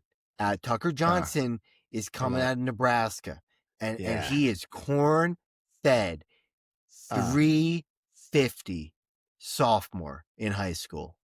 You're gonna love him. Alex, you know what we should do is we then interview them. It's kind of like, do you remember we were talking about like Latu and some of the fullbacks? And we have them on the pod, and we really stake our claim as like the first one beating the drum for these up and coming guys. Before they get their NIL money, and then everything's getting a little bit younger now. Europe has already been doing this with their soccer players. America's just will be the ones that are early adopters of the media coverage of it all. You know what I mean? Yeah. There we go. That's our angle. That's what you're kind of saying here, I think, right? I like it. I like it. I might, I'll try and spearhead maybe the relocation for a team to Australia. Maybe that might be the move, because it's really you're giving up on the tea bags already. You're giving up on tea bags this we have soon? to even out. We have to even out the conferences, Alex. Unbelievable. Conference, Alex. We're still doing the tea bags. We gotta even it out. You got me fired up about the international play and places we've been. I don't know, Alex.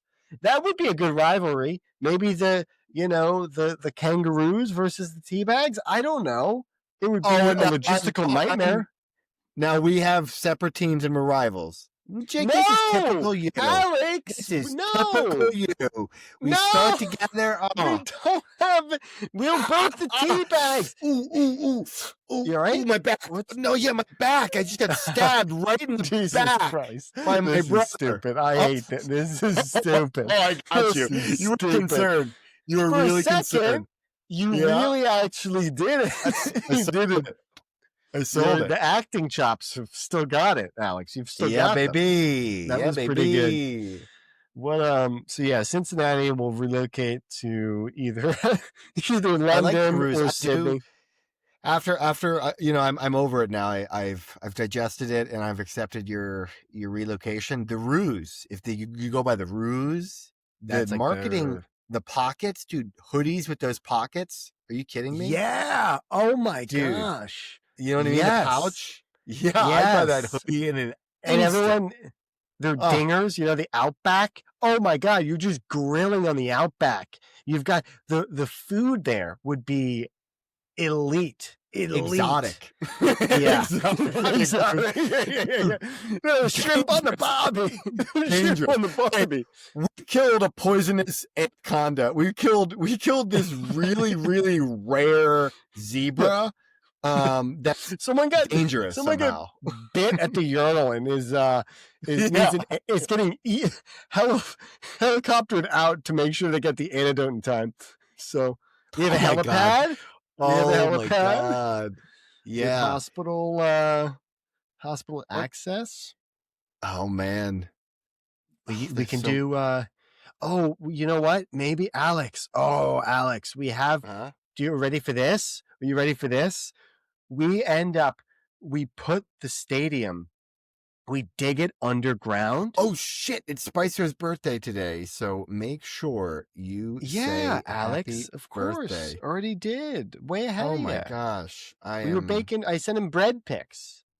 Jake, can you please cut this out? No, of course not, Alex. We're keeping this. I'm sorry the day got away from Spice. I'm sorry the day got away from me. You're good, brother. You remember your nick of the time. Nick of the what is it, 7? I was just looking at the time difference. You're fine. Yes. Oof. Goodness, it's 7 PST. You're fine. But I was before that. I was thinking. Sorry, I had a mini panic attack. Sorry, no, I forgot Spice's fine. birthday. No, I was just coming up with a $10 billion idea for a stadium, but not a big deal. Not a big deal, Alex. Not a big deal. What the hell was I gonna? What kind of bullshit was I gonna try and sell you right there? Something about. Shit, I'm sorry. Okay. No. I got. Okay.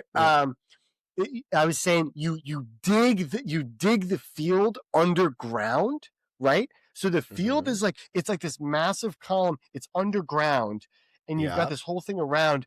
You have a layer that's underwater. That's the Great Barrier Reef. You have a section of the stadium that's the reef. That's the great, and it's down under. If you want to go and get the down under tickets. And then above it, you've got like a more. So I don't know. I gotta think the Opera House. You have the Sydney Opera House, like a little replica in the stadium that's like poking out. Maybe that's kind of like our London Bridge kind of thing, similar thing where it's exactly. It's like a boat. It's like the Buccaneers boat. Yeah, it's like the Buccaneers boat. And they play like a symphony when you score a touchdown or something. You know, or there's an opera singer that just goes. An opera singer just goes like crazy, like, touchdown! And they just go berserk. They do their national anthem from that little stage there too. Like they do their national anthem. And there's sharks. They have a shark tank because it's down under. It's by the reef. You got the reef. You got sharks swimming around. Maybe they're the sharks. No, kangaroos. Kangaroos. Gotta go kangaroos. For an American audience, I feel like when you think Australia, you think kangaroos, and I feel like they'd be disappointed if not. Yeah. You know what you could also do? Uluru. You get a little bit of nod to Uluru. I love it. The natural wonder. I know the massive elevated plateau that's in the middle of the country in the outback. Looks like Monument Valley. Yeah, looks like Monument Valley a little bit in Arizona. Kind of resembles that. Right. I don't know, Alex. There's something. There's something there. We got 2 teams on the burner. Alex, you know what? We could do something with boomerangs. Well, we definitely sell them at the stadium. Well, no, you can't sell them at the stadium because then they're going to throw them. on the field. You could do maybe foam one. That's true. But it could be like a foam finger, but it's a boomerang, something like that. We sell them as You you know? out of the stadium. But you Maybe they're can't put them in. hats. Maybe they're hats and it's like a boomerang hat, you know? It looks like Dingoes? the boomerang got stuck in your head. Like there was an Yeah. accident. And that's the hat. Oh, like the arrow that goes through your head, like Right. that Right, thing, right, yeah. like So from it's a Steve boomerang. Martin. Yeah, yeah, yeah. Exactly. Dingoes. Dingoes popped in my head. Are dingoes big there? Like a Yeah, big dingo? a dingo took my baby is something. That's something. That's Okay, something. I'll take There's your something word there. for it. Yeah, dingo took your baby. You haven't heard that? Oh, it's famous. No, I haven't. Dingo, Charlie bit my finger. Is dingo. that sort of in the same vein Look there? at this. Look at this. I put Look at that. It's right there. I'm clicking on it. A dingo took my baby refers to the tragic. Oh wow. Okay. 1980 case of 9-week-old who disappeared from a tent at Uluru, Australia. Claimed a dingo snatched the infant, leading to a sensational trial where she was wrongly convicted of murder, only to be exonerated years later after evidence supported her story, with a coroner finally ruling a dingo caused her death in 2012. Wow, that was recent. That was more recent than I. Yeah, apparently Uluru, I think Ayers Rock is the other name. I think they might actually go by that. But yeah, dingo ate my baby. It was a big, big deal. Look at that. It was on Seinfeld. Oh, so it's big. So it's cemented into pop culture. But Well, I think Cincinnati could certainly become. I don't think they're happy being the Bengals in the middle of Cincinnati. I don't think there's a single Bengal in Cincinnati. That's right. And so I think that the dingoes or kangaroos would even be better. But you know what? Luckily, there are Seahawks in Seattle, and they really gave it, unfortunately, to our very, very fond team that I think we've picked up and adopted on the podcast here is the train we're riding, Carolina. Yep, that's right. Did you see what I did here? I hopped off the train at the right time because Seattle is a juggernaut. Seattle, that's right. They sure are. I knew that even this Soul Train couldn't last against this Seattle juggernaut. Derek Brown still had a very good day. I know we've been chatting about him. I think he might be best defensive tackle in the league. I think I'm gonna go on a limb and say that. Okay. I think he might be the one. He's peaking at the right time. Darnold had some turnovers, but yeah, Charbonnet had a big game here. Did you have him? I know you're a big Charbs guy. I did have a lot of Charbonnet stock. Yeah, that's what secured my win in that losers bracket as to not get last place if Parker beat you. So that was he had like 27 in fantasy, 27 points. So he had a good day. Charbonnet did. Yeah. I didn't get a chance to watch too much. I heard from Seattle fans, and they were saying they're not loving the Darnold experience. It feels very similar. Apparently he's got 27 touchdowns, 20 turnovers. Yeah, that's why I think the Eagles can beat them. I know their defense is amazing. Yeah. But I trust the offense to just be boring and punt and score like 13 points and beat like they did with the Bills. And the Eagles defense to maybe make a couple plays on Darnold. I mean, they've got JSN who kind of is scary, but other than that, like Kenny Walker and Charbs haven't really lit it up this season. They've been very solid. They've had some really good moments. This was a good game, but yeah, I don't know. They're beatable. They're beatable. Yeah, they're beatable. I think they're beatable. They have a great record, but I think they're beatable. Now, Tampa Bay, Miami, do you watch this much? Now, Tampa Bay, man, they have fallen off a cliff. They are night and day from the beginning of the year. This team, this was just kind of a blah game to me. Both of these teams are blah. They're middle of the road. They're Florida teams that play better in the beginning of the year, and then as it gets later, they kind of fizzle out a bit. I'm not going to do the cliche like, oh, the weather gets colder, so they're soft, but it does seem to happen. Coincidentally, I'm not calling them soft, but yeah, but they are playing Miami here, so both teams have got the That's what I mean. Both end these of teams. That's why it's like blah to me because they're both doing the same thing, kind of. That's why I right. can't believe. Yeah, I think McDaniel's kind of coaching for his career here, and it is interesting. He won with yours, the Texas Quinn, QB Quinn Quinn yours. Ewers. Um, is getting a win. I mean, that's a pretty big thing if the team is like rallying around that, like him, and then you've got Achan, you've got Waddle. If you could, get some other guys in there, that could be a core of something. Mm-hmm. Um, if you can unload the Tua contract, or who knows, I don't know. I it is kind of brutal. It feels like they just paid Tua, didn't they? Didn't they just pay him like Yeah, I last year, think they're 2 years trying to get. ago? Yeah, they're trying to get rid of that now. I feel like because it's kind of hamstringing the whole team. He's not good enough to justify any of that contract, or to lift up the high. What is it? High tide raises all boats. He's not really doing that.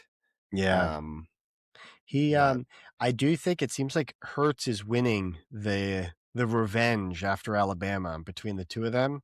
I easily, think not even yeah. close. Yeah, Yeah, and I two think Super Bowls already, and yeah. playoffs all 5 years, and Yeah. yeah, He MVP, Super Bowl MVP. So yeah, he's definitely winning that. winning that the head to head between the two of them. Jacksonville Indy. This is really fun. We love the Jags, but also Indy is a sad story. This is a Yeah. really sad story. 7-1, hottest team. Steichen's getting like coach of the year buzz. You're getting like Danny Dimes is turning into somebody again. Jonathan Yep. Taylor is looking like offensive player of the year. You've got Mm-hmm. their Tyler Warren looks awesome, potentially rookie of the year. And then Danny Dimes goes down. The Cliff. team they trade for Sauce Gardner. He goes down. It is brutal. And this is Philip, old man Philip, his last game, I think. This is the last I one for I him. did watch this one. I kind of I don't know why I'm so captivated by watching Philip Rivers play football at 44 years old. I'm just like, hell yeah, man. Like Yeah. it's different than the Flacco. It's like Flacco looked more competent. Right. Philip Rivers always had a weird shot put style to Yeah. his arm motion, and now that he's also 44 years old, he looks like he's from a different century. Like when they played football with like leather helmets. Like he looks like a completely different sport. Like they taught him how to play differently, and then the game changed around him, but he's still there. Like he should have one bar across his face, and he should be playing with not plastic pads, but like leather garments, and a completely like he's got 10 kids. Like he's in a different generation. Jake, yeah. he's like it's like probably like telegraphing his children home. He doesn't have a cell phone. Jason. He's doing Morse code back home. Even I'm just I think fascinated by all of it. I'm trying to think Yeah. when he came in the league 04 with Eli, right? He was that 04 draft. So I'm trying to think that puts 21 for some of these players, and they might not have been born when he was drafted. Like Right. Travis Hunter on the other side of the field, like what was he? Probably 2004 or 5 he was Yeah, born. definitely. So that's kind of fucking crazy.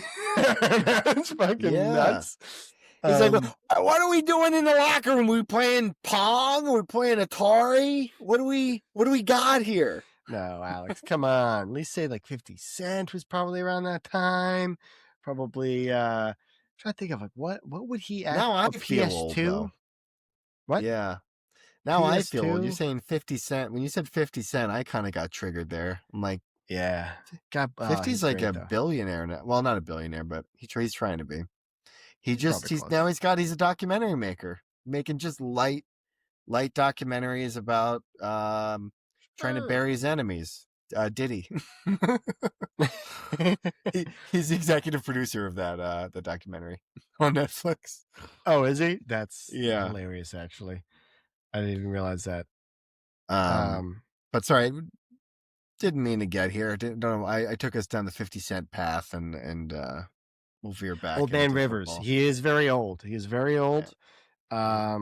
But Jacksonville. I mean, we talked about them a little bit already. They're pretty fun. This game, I wish. I mean, Brian Thomas. Did you see him at all? Did he flash? I don't think he's not even on my radar. A couple catches, but it's not like, dude, Jacoby Myers gets more play than him. Yeah, they he does. target him more. I think Parker Washington was the other one. I think he got he had a big catch. Yeah, he had a good catch. Yeah, he had a nice play. Yeah, so Jacksonville's fun. They just kind of win.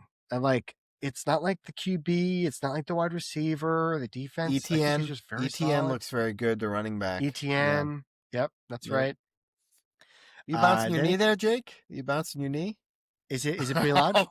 Yeah, I caught you. Oh, no. You look like a little kid. You look back like, oh, didn't mean to be. Oops. You got caught bouncing.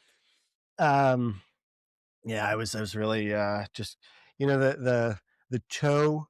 I do toe on the ground in the heel, kind of will bounce. Yeah, that's my move. That's my move when I'm concentrating on something. I do it. But I actually had a teacher in high school where they handed out, the exams, and it gets really quiet. Everyone starts going, and the teacher just goes. She goes, I know you're concentrating because I can see your foot. And I was just hammering. I was hammering the ground. I looked like I was about to start a motorcycle. Oh my God. And it was funny because she knew that that's a thing that I as I go into a deep thought or something, I just will physically also have that seems as well. Yeah, a manifestation of maybe ADHD or something to keep you because I do the same thing. I one time was in a car and was behind the driver, not completely unaware that I was doing it, but I was pounding the floor of the car. Yeah, and they thought the engine was rumbling, they thought the engine was rumbling, and the driver of the car was like, "Oh my God, do you guys feel that? What's?" And because they were the driver, everybody else was like, "No, wait, what's going on?" They're like, "I don't know what's going on." The engine is rumble in the car, and I was like, "What's going on?" And then I stopped because I was focused on it, and then it wasn't until they go, "Okay, it stopped," and then it happened again, and that's when I realized it was me. The second time is really funny. Because then I started I get hammering my leg again behind the driver's seat. No, nobody caught me. I just was like, oh shit, it was me. And then they just never felt it again. They're like, huh, it just went away. I don't know what happened. I'm like, I don't know either. It's you should take that to Pep Boys. Pep Boys will figure it out. He should have. Yeah. I was too embarrassed. Speaking of embarrassing ADHD and embarrassing things, these Jets. Yeah, exactly. Here we go. No, they got killed. They got dominated. They got absolutely. This was not even a game. The fact that they had 10 points was a charity. Yeah, they need a new general manager chomping bagels. They need a new general manager chomping bagels to really get him out of this. But New England looks like it's honestly horrifying. This looks like 2007. This looks like anywhere from 2000 to 2018. This just kind of feels like one of those seasons. And you've got McDaniel, Josh McDaniel's still there. Vrabel's there. Vrabel doing his coaching. He Belichick and then replaced Belichick. That is scary. And the rookie, the second year QB looking great. they just look very complete. Did you hear about this? Did you see what Nick put in the group chat about Diggs? What is going on with him? He strangled somebody, or Allegedly like assaulted strangled somebody? his chef, something like that.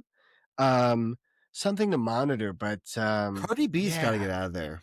Cardi B's got to get out of there. She's got to get out of there. I'm worried She's for her. got to get her, the chef, the kid, and they got to get out of there. Do you it was remember the boat ride? It was when the he boat was still ride. on the Vikings? Remember when he was on the Vikings? Yes, and you know how like the social media team goes around and like does like fun little questions, and like they did this in Minnesota many years ago. Adam Thielen's still on the team, Diggs is still on the team, and they ask like, who on the team would you least want to date your sister? And everybody said Diggs. Yeah. Without talking to each other, everybody just said, I would not want Stephon Diggs to date my sister. Yeah. And he goes, well, I'm actually a great guy. They're like, and so I don't know. There's just something there that I think even his teammates pick up on. He must be just kind of a shitty guy if he's strangling now his chef, you know? Yeah. I mean, unfortunately, it goes back right to the classic stereotype for receivers, which is like, they strangle the chefs. Yeah. They strangle the chefs. Yeah. All of them. Every last one. Yeah. Look at the Hall of Fame, Alex. Randy Moss, Jerry Rice, Chris Carter, Owens. Yeah. They all strangled. But hey, I mean, those gold jackets are straight jackets. That's what they're for. That's what they're for. It's even more brutal because he has such strong hands from catching all the time. That's right. That's dark. You're cooking now, brother. Yeah. That's easy as chef. Okay. Because he, yeah. I said, at least someone has to. So anyway, okay. Yeah. The Jets, dude, they look lifeless. I mean, Breece Hall had a couple runs. He had a couple runs here and there. Garrett Wilson's going to come back eventually. They have some young offensive linemen. I think they draft a QB. They throw them. They've got a decent. Who else do they have right now? It's like Jake, Mechie. Everything goes into offensive and defensive line. And don't even look at another quarterback. Don't even look at another quarterback. Their tackles are surprisingly good, Alex. They're young. They're the quickest way to build like a long-lasting, successful team is to build through the lines. This is what Andy Reid taught the Philadelphia Eagles. But I know they have good. Do it more. Do it more. They just got rid of Quinn and Williams. Do it more and do it harder and faster and make offensive and defensive lines crazy before you get a quarterback. I don't want to see them try to think a quarterback's going to solve the problems. Again, they do this all the time. Get your offensive line together before we get a quarterback. Get a running back. I think Breece Hall's actually never mind. Breece Hall's fine. I think they quietly will have a really good next season because they're going to have, 3 first-round draft picks? I don't know if it happens all next year, though. Maybe 2 years from now. Do you think it all happens that quickly? I don't know. But they actually are, I mean, they look horrendous, but at least it feels like there's a plan. They've got the young head coach. I feel like, what's his name? Glenn? Glenn. If they just keep him there and they just have some stability, they could really turn into. They have it. It's like the Thunder. It's like the OKC Thunder, where it's like they had a plan. They're executing the plan. As long as you have patience and you can stick to it, that's the biggest thing that they never stop you do. right there. Yeah, exactly. That's the biggest thing. When you said patience in New York with this owner, no, that's right. Nope. Have to endure it goes too quickly. They need it now. It's a New York minute. What is it? Something like that. Big Apple, baby. They dominated. We were on Tennessee and New Orleans came in here. Yeah, you know what? I should have seen, because Shuck and Kellen Moore have a little bit of mojo and momentum to end the year. I should have should have picked up on that. I was thinking Cam Ward would get maybe a little bit. Now he's like further into the year, and he's the number one pick. Maybe now he's got some experience. It was a close game here because I actually had New Orleans defense in a couple leagues. They had a defensive touchdown. Chase Young scored. Really? Oh. Yes. Chase Young scored. Talk about first overall crazy combine athletes. Chase Young scored. My God. And then Tennessee really fought back after that. I think Cam Ward had some good plays. So New Orleans was a little bit more of a complete effort than just Kellen Moore and Shuck. But I think we said this last week, but New Orleans to me is going to be I think Carolina next year. It's like this really undervalued team that everyone thinks is bad, that I think Kellen Moore is a really good coach, and I think they're just going to quietly put things in place. We'll see how the draft goes. And a lot of dead money. That's right. The New Orleans problem. A lot of dead money. Which I think, though, is like it's been addressed. They're currently fighting it. I think it should improve. It should. I just think they still have some dead money, though. But maybe it'll get better. Maybe.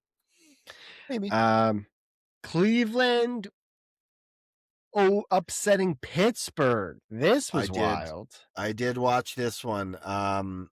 Darnell Washington got hurt, and that made me sad. I like Darnell Washington. He's a big man. Too. He played for Georgia. He's a great tight end. We both we were fond of him in the draft. It was Nolan Smith was the pick over him, and completely co-sign that. That's fine. That's okay. Yeah, they actually probably better pick than I think I kind of wish he fell. I thought I was hoping Darnell Washington would fall, I guess. But that's not the story of this game. Cleveland's defense, I heard this afterwards. I guess Aaron Rodgers really did not want to give up the sack record. Did you hear Myles Garrett? Yes, and apparently they lost partially because they were just putting their resources there. Overemphasize trying not to give one guy the sack record because I guess Brett Favre gave up the sack record. He just fell down to Michael Strahan for the sack record. And he's trying desperately not to be Brett Favre, even though he's mimicked his career, his whole career. Isn't that crazy? Isn't that wild that Jake, this is a greater psychological thing where you become what you hate most sometimes. It's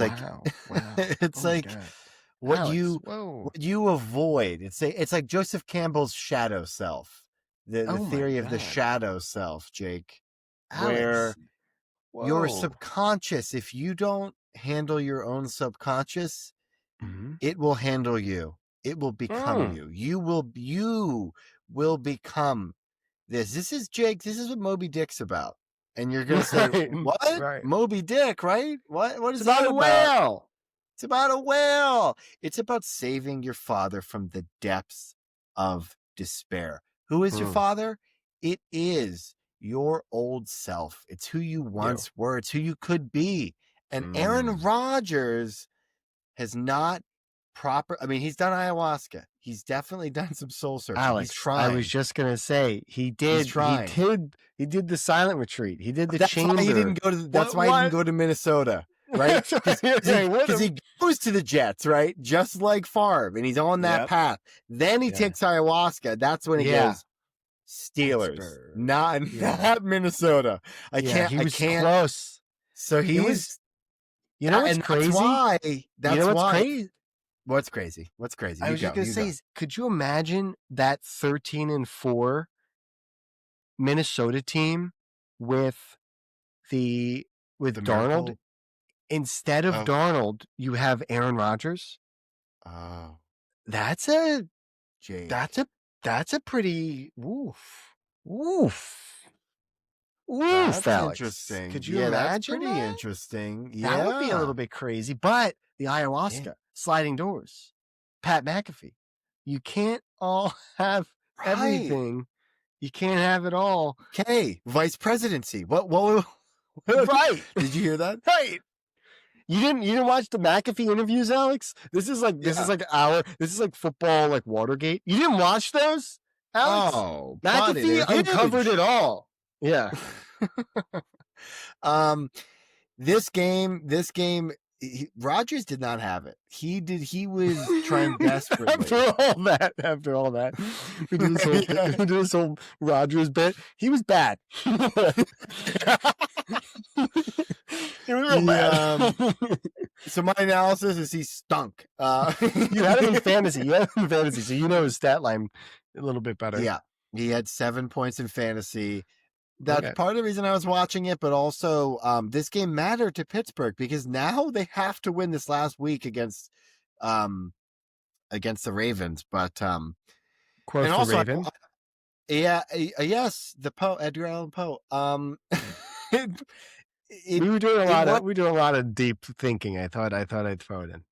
I appreciate it, and I feel like Myles Garrett, he might get it in the last week. But I wanted him. I thought it would have been cool to get it on an all-time great. Like Aaron Rodgers. Also having it in the 17 game or 16 games. Right. Yeah, you don't want it in the extra game because then there's going to be a little asterisk next to it. And exactly. It's like, he'll still have it, but it'll still be like if he gets it. But I'll look up. Do you know who they play next? Is it Cincinnati? Just guessing. I think it's Cincinnati because it's the divisional games. It is. Yep. Burrow will give it to him. Burrow will fall down. Yeah, that offensive line, if nothing else, will. And he takes sacks. Burrow takes sacks. Yeah. So that might be a easy one there. Yeah. Shador looked bad. Looked bad. God, he's a rough watch. He threw a really bad just duck, like one of the worst ducks I've ever seen. Mm-hmm. Where Judy's like, "I'm open." He's like, "You sure are." So late. Throws it up in the air, and it's like crosses body in the middle of the I'm not open now. Like right. Yeah, that was brutal. Yeah, that was tough. Didn't watch this slugfest. I did not see any of this one. I had a nightmare of a situation occur. So I have Sunday Ticket and NFL Red Zone, and I'm on the West Coasts. So what I don't have is CBS, NBC, or Fox. Now, what ended up happening was because of the Christmas games, because of the Saturday games, because of the early games, the late window was only Giants Vegas, Philly Buffalo. Those were the only two games in the late window. Right. So the brutal part, Sunday Ticket blacked out the Philly Buffalo game in my area because apparently I can watch it on Fox or whatever it was.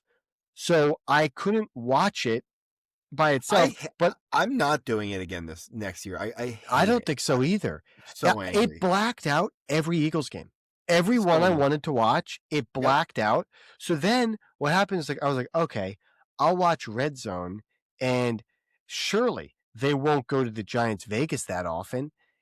It's going back and forth. It's very annoying. I'm like, I don't care about this game.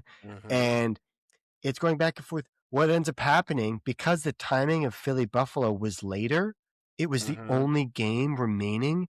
Scott Hansen comes on and goes, because it's the only game, we have to end our broadcast. No. And you have to tune in to your local broadcast. So I had to find a stream. An illegal stream, Yeah, I had to find a stream somewhere as I'm driving home. So I'm driving home. I'm on my phone trying to get a signal, trying to find the end of this game. So when I was watching, Alex, that last play, that last drive, the whole last 6 minutes, even the fourth quarter itself, it would cut out plays. And it would just be that last play, it froze as Allen is rolling out. I did not know if he scored or not on the 2-point. I was just like, I have no idea. Are we jumping to Philly now? We're jumping off of Giants. Are we? Yeah, I mean, I have a whole can of worms I could dive into. Yeah, well, I'll first address Giants quickly. The one thing I saw that was kind of cool, also, this is another example of the Giants. They're about to have the number one spot, and like DeVito pulls out a win, Yep. or like this felt like another version of that, where they get wins when it matters least. But I think Deontay Banks had a kick return or punt return Yeah. touchdown. Yep. Um, in like the most meaningless game. Yep. It's a tough one. It's a tough one, but it is good to get like a vibe for the squad together and like get that going. Dart is still, working and getting like NFL reps, which is good. That Um does and that does help, and like it's like a draft where like number one isn't a big deal. I don't yeah, know who is there going to be a clear number one. right. So I don't think it's a huge You could difference between one or two or three. Like, yeah, like it's honestly a bet like this is the greediest way where like you could get the wins, you get the vibes, and potentially the guy you would have taken at one falls to you anyway. yeah, So right, you right. you might So as might as well just well win. Yeah. enjoy a Sunday victory here. Yeah, Yeah, and build some vibes. But anyway, Philly Buffalo, what a game. So you watched dude. this. I watched the whole thing. I'm going to say this. I'm going to set the scene here. I watched it with Dad, Dar, Trevor watched a little bit. Um, we have created a monster, Jake and Dad. Oh Watching the game. yeah. Yeah, Wow. yeah. We have created a monster because do you remember when Dad just didn't care about sports? He's like, And "Oh, is that on?" Oh yeah. yeah, I was working in the shed. I didn't even realize. remember we tried desperately to get him to watch the games and care about it. Well, he Now he does. watches the game. Now he watches the games, and I'm really happy he's watching the games. He'll get so angry at some of the calls, Oh or yeah. and this game. There Totally were agree with bad him. ones. There were really bad calls, and the broadcast. This is Tom Brady and Burkhardt, dude. Fox broadcast hate the Eagles. I just think Fox, they do so much business with Jerry Jones. I feel like it's like in their contract to besmirch Yeah. the rival teams of the Cowboys. That's my conspiracy theory. Um, but dude, the Eagles defense is playing amazing. Like Yeah. making Burrow look silly. The first half, Allen. they looked amazing. Thank you. Thank you. They made Josh Allen look silly. And they are laying wood. Like really laying wood. Yeah, Epps, they I were. thought played amazing. I thought Epps best Epps game ever that he's ever played. Marcus Epps, the safety for the Mhm. Eagles, and who's filling in for the injured Makuba. But this game, the first half, I was like, we're going to the Super Bowl. We're going to the Yeah. Super Bowl after the first half, dude. It was so good. The offense was finally clicking. It looked really, really good. They came out passing in the rain, like fearless. Like they looked like, and Jalen was throwing darts and everything. He had some And good balls. He had a couple of. He went through absolute dart between like two people. Had a mhm, really good ball. I think that was to AJ, maybe Devontae for another one. yep, Yeah, he had some looked good ones. awesome. And it's pouring down rain, and they're showing that, and they're playing great. And then, like in the second half, obviously, pretty obvious what happened in the game is like, and pretty frustrating in Philly is like they only got 17 yards of offense. The Eagles' offense, the whole second half, 17 yards. They punted. They just seemed so happy to just take their foot off the gas. Even in the first half, they just like were happy to be in the red zone and not. It's like 3rd and 8. They have a chance on maybe say like the 18-yard line. So a chance at throwing it the red zone. They do a tight end screen, and this is Yeah. with like maybe like 15 seconds left in the half. So you have the field goal in your back pocket. You might as well try to get at least a look at the end zone, and then if it's incomplete, whatever, you. But they are so conservative and so happy to just take a field goal in that by throwing a tight end screen. Yeah. Um, that really doesn't make the field goal that much easier. It's like a couple yards more. Even if you get like 5-10 yards, it's changing a 20-yard field goal to 30-yard field goal. That's hardly even a difference in percentage for the make. Um, those kinds of decisions over the whole game just lead me to believe that Petula or whoever calling offense is like, just put it all on the defense. The defense Yeah, played amazing. Just absolutely lights out. The only reason they gave up 12 points is because they were on the field the whole second half. And like yeah, they and the like, penalties. Do oh, you the oh, so there was yeah, the other thing with this Eagles offense. They should have had a deep bomb when it mattered, and yep, that AJ Brown and that was even after the fact. The defense, Quinyon Mitchell had that play where they're jockeying for arms. They're yep, both doing it, and then they called it pass interference. They get a huge penalty, and yep. then And that's the only thing they've done. That's the only yardage and, they've gotten. Yep. yeah, and then they had the miracle Cooks catches. Cooks Hmm. turned into like it was the Super Bowl again, and Malcolm Jenkins is about to hit him, and Hmm. he turned into just like I think Shavers or something had You like a nailed it. big Yep. Shavers a did. Yep. he had like a On the Mario sideline. Manningham type of play or whatever, like Super Bowl miracle. Like they needed a miracle and help from the refs to just get down the field. It was a So clinic for the this defense. this was why I said we created a monster is sometimes I'll tell dad like when we're watching just not an Eagles game, just a game and go, that call was to keep the game close. I feel like the refs just want to keep the game close, and that's what some of these calls felt like is Yeah, like we just need to keep the game close because they called pass interference, which was not pass interference on cue. Then AJ Brown, the guy is yeah, he's holding his holding his left arm. arm, his whole Yeah, arm back, Tre'Davious nothing. White. Jalen Hurts is clearly out of bounds, gets hit late. Any Yeah, other quarterback not named Jalen Hurts or like if it was Josh Allen, easy 15-yard penalty, like no problem. Just yeah, just don't even look at him. They're even on their it was called a touchdown, but then it was ruled at the 1 yard line. They get a push in. yeah, A clear pick play. The guy tackles yes, Epps in the yep, replay where they're like, "Oh, is his arm down?" You can see in the back the defensive back is getting tackled out of yeah, position on a clear pick play, and yeah. they're not calling it. So clearly, Devontae Smith got tackled in the middle of yep, the play. That was another one where it was like they just tackled him, middle of the field, falls down, clear yep. pass interference. No, nothing. They don't show it again either. That's the thing with Fox, the Fox broadcast is they don't show those plays and they don't even talk about it. They don't even Yeah, bring it up. It feels like clear like manipulation of the broadcast for a specific outcome. And it's like Fox does it the most obvious, basically to me yeah, in my estimation. When I watch the games where they're like, the guy who comes on, whoever the correspondent is, will come on and go, "Yep, that's the right call. Okay, that was our expert, and he said it was the right call. Back to you guys." That guy even is like, "Well, that one was pretty close.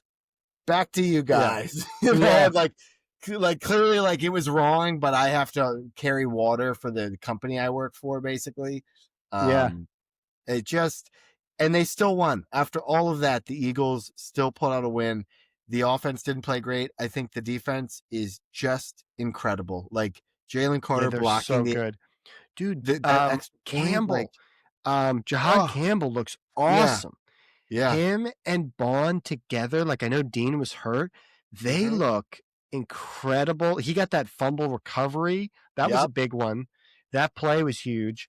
Jalen Phillips looks really good in Oh, his Jalen role. Hunt. How about Jalen Jalen Hunt, huh? Hunt, He yeah, looked he great. looks great. I mean Carter, he had the blocked extra kick that wins the game. Yep. Um, he's nuts. It is insane the impact.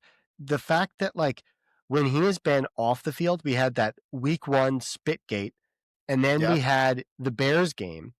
Um, Yeah, where and they it's ran like, all over. Yep. Yeah, yeah, because Jordan and then Davis is.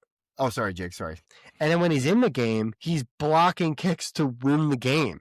It's Yeah. like it's such a difference. Jordan Davis is really good, but I think he just has a different impact, and also like Carter has always played when Davis has played. I don't know if Carter has played without Davis this season. You know what I mean? Mm-hmm. Right. Um, yeah, This has been a real breakout for Jordan Davis, where he's really, I think, stepped up as a leader. It seems like yeah, his post game interviews are amazing. Like he's like really like he's not throwing the offense under the bus when they're trying to bait him into questions about it, and he is sticking up for all of his teammates, and he's super positive and like just seems like a great dude, but now he also seems like his play is stepping up, so he feels more confident talking about like being the leader kind of. yeah. And it's just awesome. He's like It's blossoming. Yeah. perfect. I think BG being back in the locker room really helped. The whole D line and just having like a swagger and confidence about everything. I think just the fact you're right. The fact they're just playing all well is huge. Mm-hmm. Um, I think the only thing it is very cool to me the storyline between Reed Blankenship came in the league undrafted, and Epps was the one that taught him how to be like a pro. Then Mm-hmm. Epps leaves. He goes to, I think, Oakland, some other places. Carolina, I think at one point. Yeah. Yeah, yeah, them.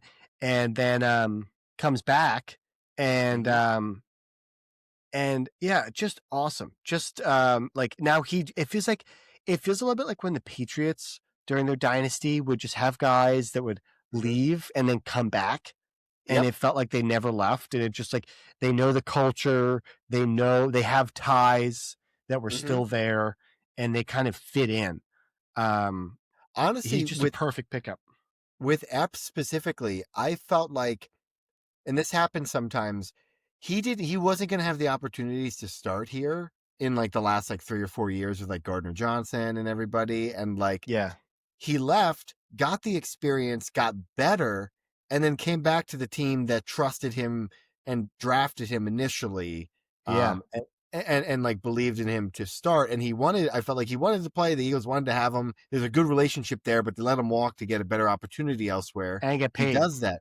He got paid elsewhere, and then now he's back, and he looks like a way better player than before. He was just a heat sinking missile that like kind of like Sidney Sidney Brown right now. Brown. Yeah, Yeah, exactly. God Where bless he was him. a special teams guy, and I remember being like, "Oh, Epps is on the field," and that was when he was like young. Yeah, yeah, Now when he's on the field, even when he got jumped all over, he was in perfect position. Like great defensive play. They caught it, some crazy catch. I think maybe it was the Schaefer's catch that you're talking about. Um, but he was still in great position and pass. yeah, And then he is coming down. He destroyed James Cook. He came yeah. downhill and obliterated him for that like the fumble that wasn't a fumble. Um, but dude, him playing downhill, he has always had that. That's always been like his strongest thing, and he still does have just like a wallop behind him when he comes down to fill the run. He looks Um, good. some other things that happened in this game. Man had an incredible punt, and our boy Latu and our Yeah. other boy Ringo completely messed it up. It was like Yeah. if you didn't see the play, he punts it to the one, and the Gunners, both Latu and Ringo, are trying to prevent it from going in the end zone when they don't need to. The ball's already Yep. coming to a stop, and they step in the end zone, touch it, touchback. It's another one of those things, though, where it's very bang bang, and it's like the officials were like, nope, immediately touchback. like, I It think it was the was. right call. Yeah, on the Um, replay, it was the right call. Yeah. but yeah, That one, the one thing I'll say about that is situational awareness where I think they would have been correct if it wasn't such a rainy day. When it's right. rainy like that, the ball That's right. dies upon Sticks. impact and it Yeah. sticks. You got to know that if it where it bounced initially, it's not going to go it's not going to go as fast into the end zone, and it's not going to go as far upon that second and third bounce. So I know it's bang bang, but that's like where you got to be thinking like, okay, I'm a gunner. I'm probably going to see that situation happen. You got to like Yeah. predict that it's a rainy day. They're showing the puddles on the field. Like when I'm Plus warm ups. If you're watching warm ups and the punter's right, punting, yeah. yeah. And so and it died right on the one. That was a perfect punt by man. And I feel like the special teams they have to be the most aware of the conditions. yep, It feels like, but yeah, like with kicking and the accuracy that you're trying to get across and like the hmm way it's playing, you have to be very aware of those things, hmm and like how to play against it and into it and all those stuff. But definitely. great game, great game. I mean, it ended well. It's so funny because if he completes that pass at the end, it's like Ugh, everyone's it's the freaking worst out thing. about the It's the offense. yep. It's They gave it away. They Josh blew it. Josh Allen still an MVP watch. He hmm pulled it out again. He couldn't do anything, but he pulled it out. Um, yeah, just crazy, Do crazy you, end of that. do you watch like the big sport? I haven't watched like Get Up or First Take or anything, but I don't watch those things. But the feeling I have is that nobody gives respect to Philadelphia this year, and we are trying to defend our championship. Like when Yeah, Mahomes was doing it, that's all they talked about was yeah, like yeah, this is a championship caliber team. This year, nobody even brings up our Super Bowl last year. I feel like I never hear it. They're just so enamored with Josh Allen. And then it was just like how the Bills lost. It wasn't like the Eagles like stepped up and played great defense. It was like, yeah, like you're saying, like, okay, I guess maybe Josh isn't as good, having as good a year as we thought. But it's not about the Eagles. Like it's about yeah. I and I feel mean, like we're it's getting better. It's better that way for the Eagles to have that, because then nobody it's like likes you feel like us. yeah, Yeah. it's an underdog, and we still could potentially get the 2 seed. Even if we get the 3 seed, could potentially, depending on who wins, still have home games throughout the playoffs. Yep. Um, and that matters a Conference ton. Yeah. conference championship. So No. it could be lining up pretty nicely. And I don't know. I feel like it always happened with even when the Pats were in their dynasties, like there would always be this like horrendous loss to Miami in the middle of the year, and everyone would be like, "They're dead. The Yep. dynasty's dead. Everyone, they suck." And the sky was falling, and they couldn't do anything right or whatever. So like I don't know, and the Chiefs had some of that, I guess, during their run as well, where it's like they you know, Patrick Mahomes isn't the same offense. It's not the same offense. It's Yeah, like, Tyreek is gone. Right, right. yeah, so you get some of it, I guess, but there's a part of me that likes it because it's like, all right, they're going to just save the media attention for the playoffs, and then they're going to have to hmm cover them more. Speaking of, last thing I'll say, Jordan Davis talked about this in one of the post game pressers. I know I already lauded him for his presser, but he used the analogy of like it's like being in the eye of the storm. There's all this Hmm. storm around you and like horrible weather, but they're just like the calm in the middle. They're like in the middle of it all, and they just have to remain calm in the middle as like this massive storm is around them. And they have really weathered the storm pretty well. Yeah, Last thing I was saying. and I think they could play either one of these next two teams, which is Chicago versus San Francisco, and then also the Mm. last game, even the Rams versus Atlanta. It Yeah. could be Chicago, San Francisco, Rams, all these teams. San Francisco turned into the quiet killer. I saw some fun um, comments from a Seattle fan who was joking. It's like a horror movie where it's the Rams and the Seahawks both being like, these teams are so dominant. And at the very end, there was like another killer that comes out of nowhere to like, Yes. Right. Right. take them both out. And San Francisco, they lost Bosa, they lost Warner, and everyone just left them for dead. hmm They didn't have, um, I think, Purdy there for a little bit. Purdy was out for the beginning of the Yep. year. Um, and now he looks red hot. The rest of the offense, I mean, McCaffrey's had another insane season. I think we talked about it where I think 3 of the 4 leagues I'm in, McCaffrey was in the Yep. finals. So hmm just another ripper of a year for him. Um, But Chicago, I mean, this game apparently was like 7-7, 14-14, 21-21, 35-30 or 28-28, 35-35.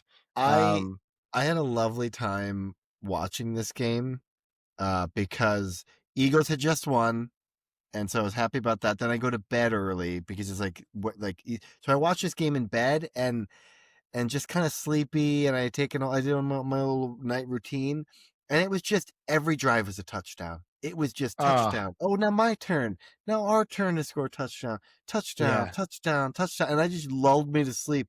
It was like touchdown, touchdown. And I missed the ending because I fell asleep watching this Oh, game. Lovely football experiences watching this game. Just beautiful yeah. football. Yeah, it's great. Shanahan versus Ben Johnson, Caleb versus Purdy. Pretty Awesome. fun. Pretty Yeah. fun. McCaffrey. Yeah, pretty fun football. Um, Absolute shootout. I saw some crazy stat where Chicago, all of their playmakers have like the same stat line. It's like if you look at DJ Moore, Odunze, Loveland, Luther Burden, all of them have like 600 yards, like 5 touchdowns, whatever it was. And it's like identical. They're just spreading the ball around. It's like if you're a fan, it's perfect. If you're a fantasy owner, it's probably terrible. But Right, right.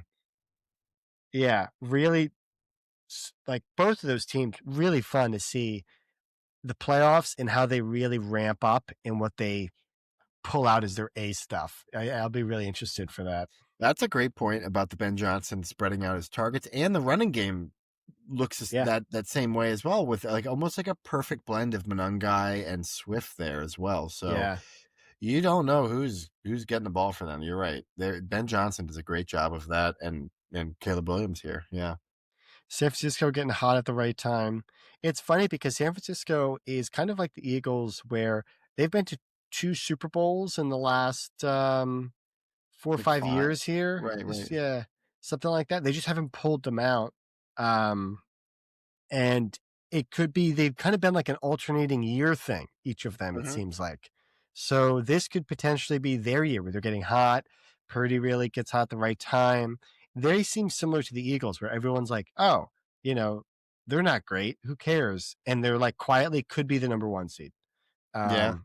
the Well, it's last but week. their defense is the difference. Like just the clash of styles. Where I don't trust like ever since Fred Warner and Bosa got hurt, I think I wrote them Yeah. off. Yeah. Um, Everyone did. yeah, and so if they win without those two guys, that would be really incredible. That would be really incredible. I think that would be the epitome of Kyle Shanahan. I think is if he did Yeah. that.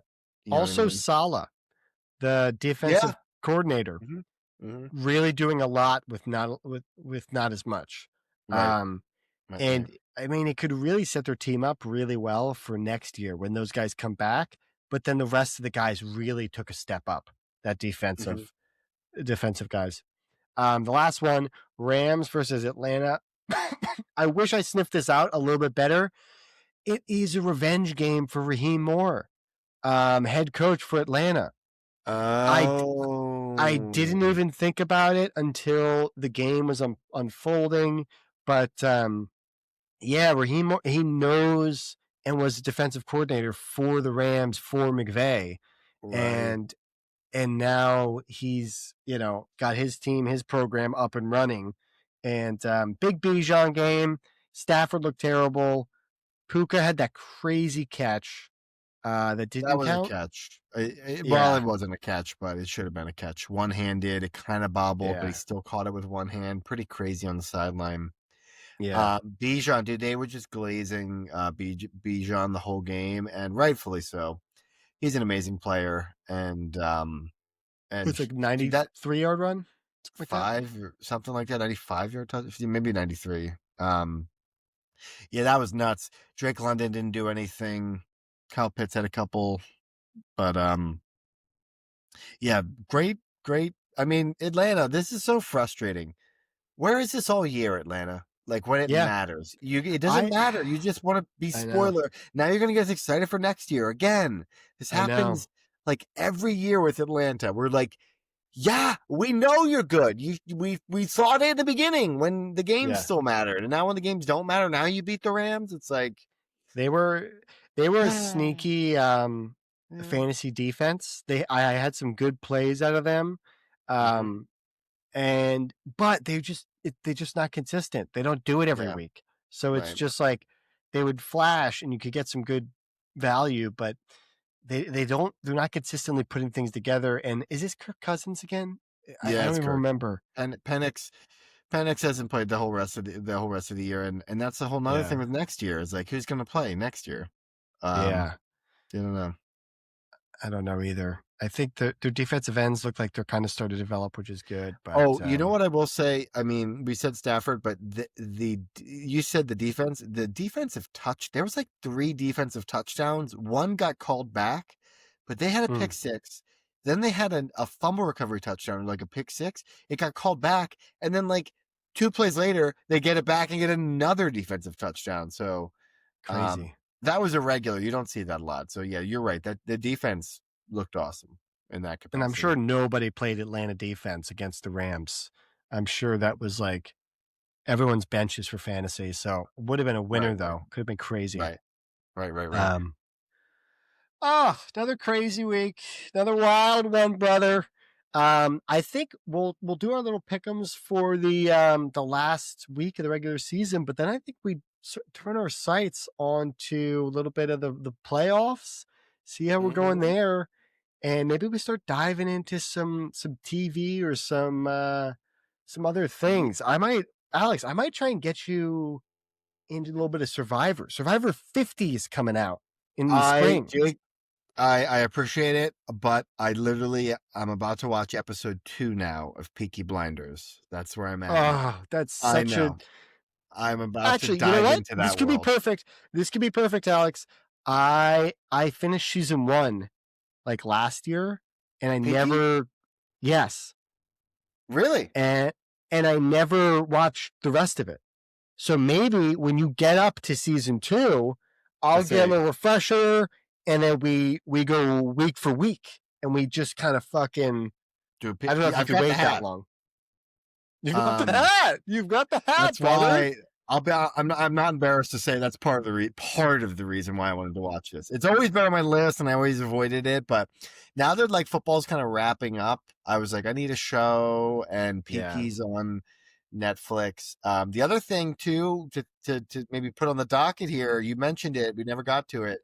The John Madden movie's coming out soon. Oh, yes. And I we'll don't know if talk it's about it soon. Actually, I briefly. don't know whenever it comes out. I don't actually I don't know when it comes out, but when it does, we're absolutely watching that. Oh my God. Uh, Anyone that yeah. wants to watch that, I think we get a group together and I think we do a little bit of a watch. I think Yeah. everyone in our lives understand John Madden and his impact on our On our lives. lives. So Yeah. yeah.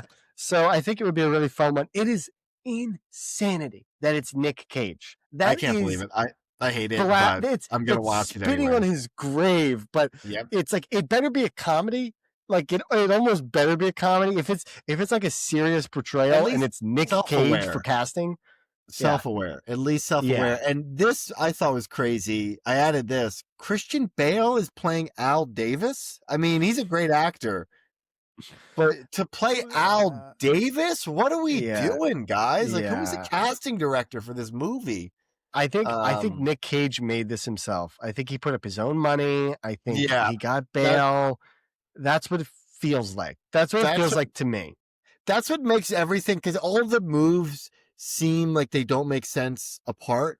But when you add that fact, everything snaps into reality and it makes I don't sense. know if You're like, that's true. oh, That's speculation, but it feels no, right. no, It no, feels no, good. that's right. No, that's the only that's way. That's the only that's way right. this all makes sense to me. So those are things to Okay, look out for. We'll review that'll be that in very the fun. next couple That'll be very episodes here. fun. But all Yeah. right, brother, we'll get out of here. Love ya. Great Love ya. chatting. See you next time on Going Yard. Going Yard. I don't know. You want to do one? Love Hit one. ya. There we go. Love ya.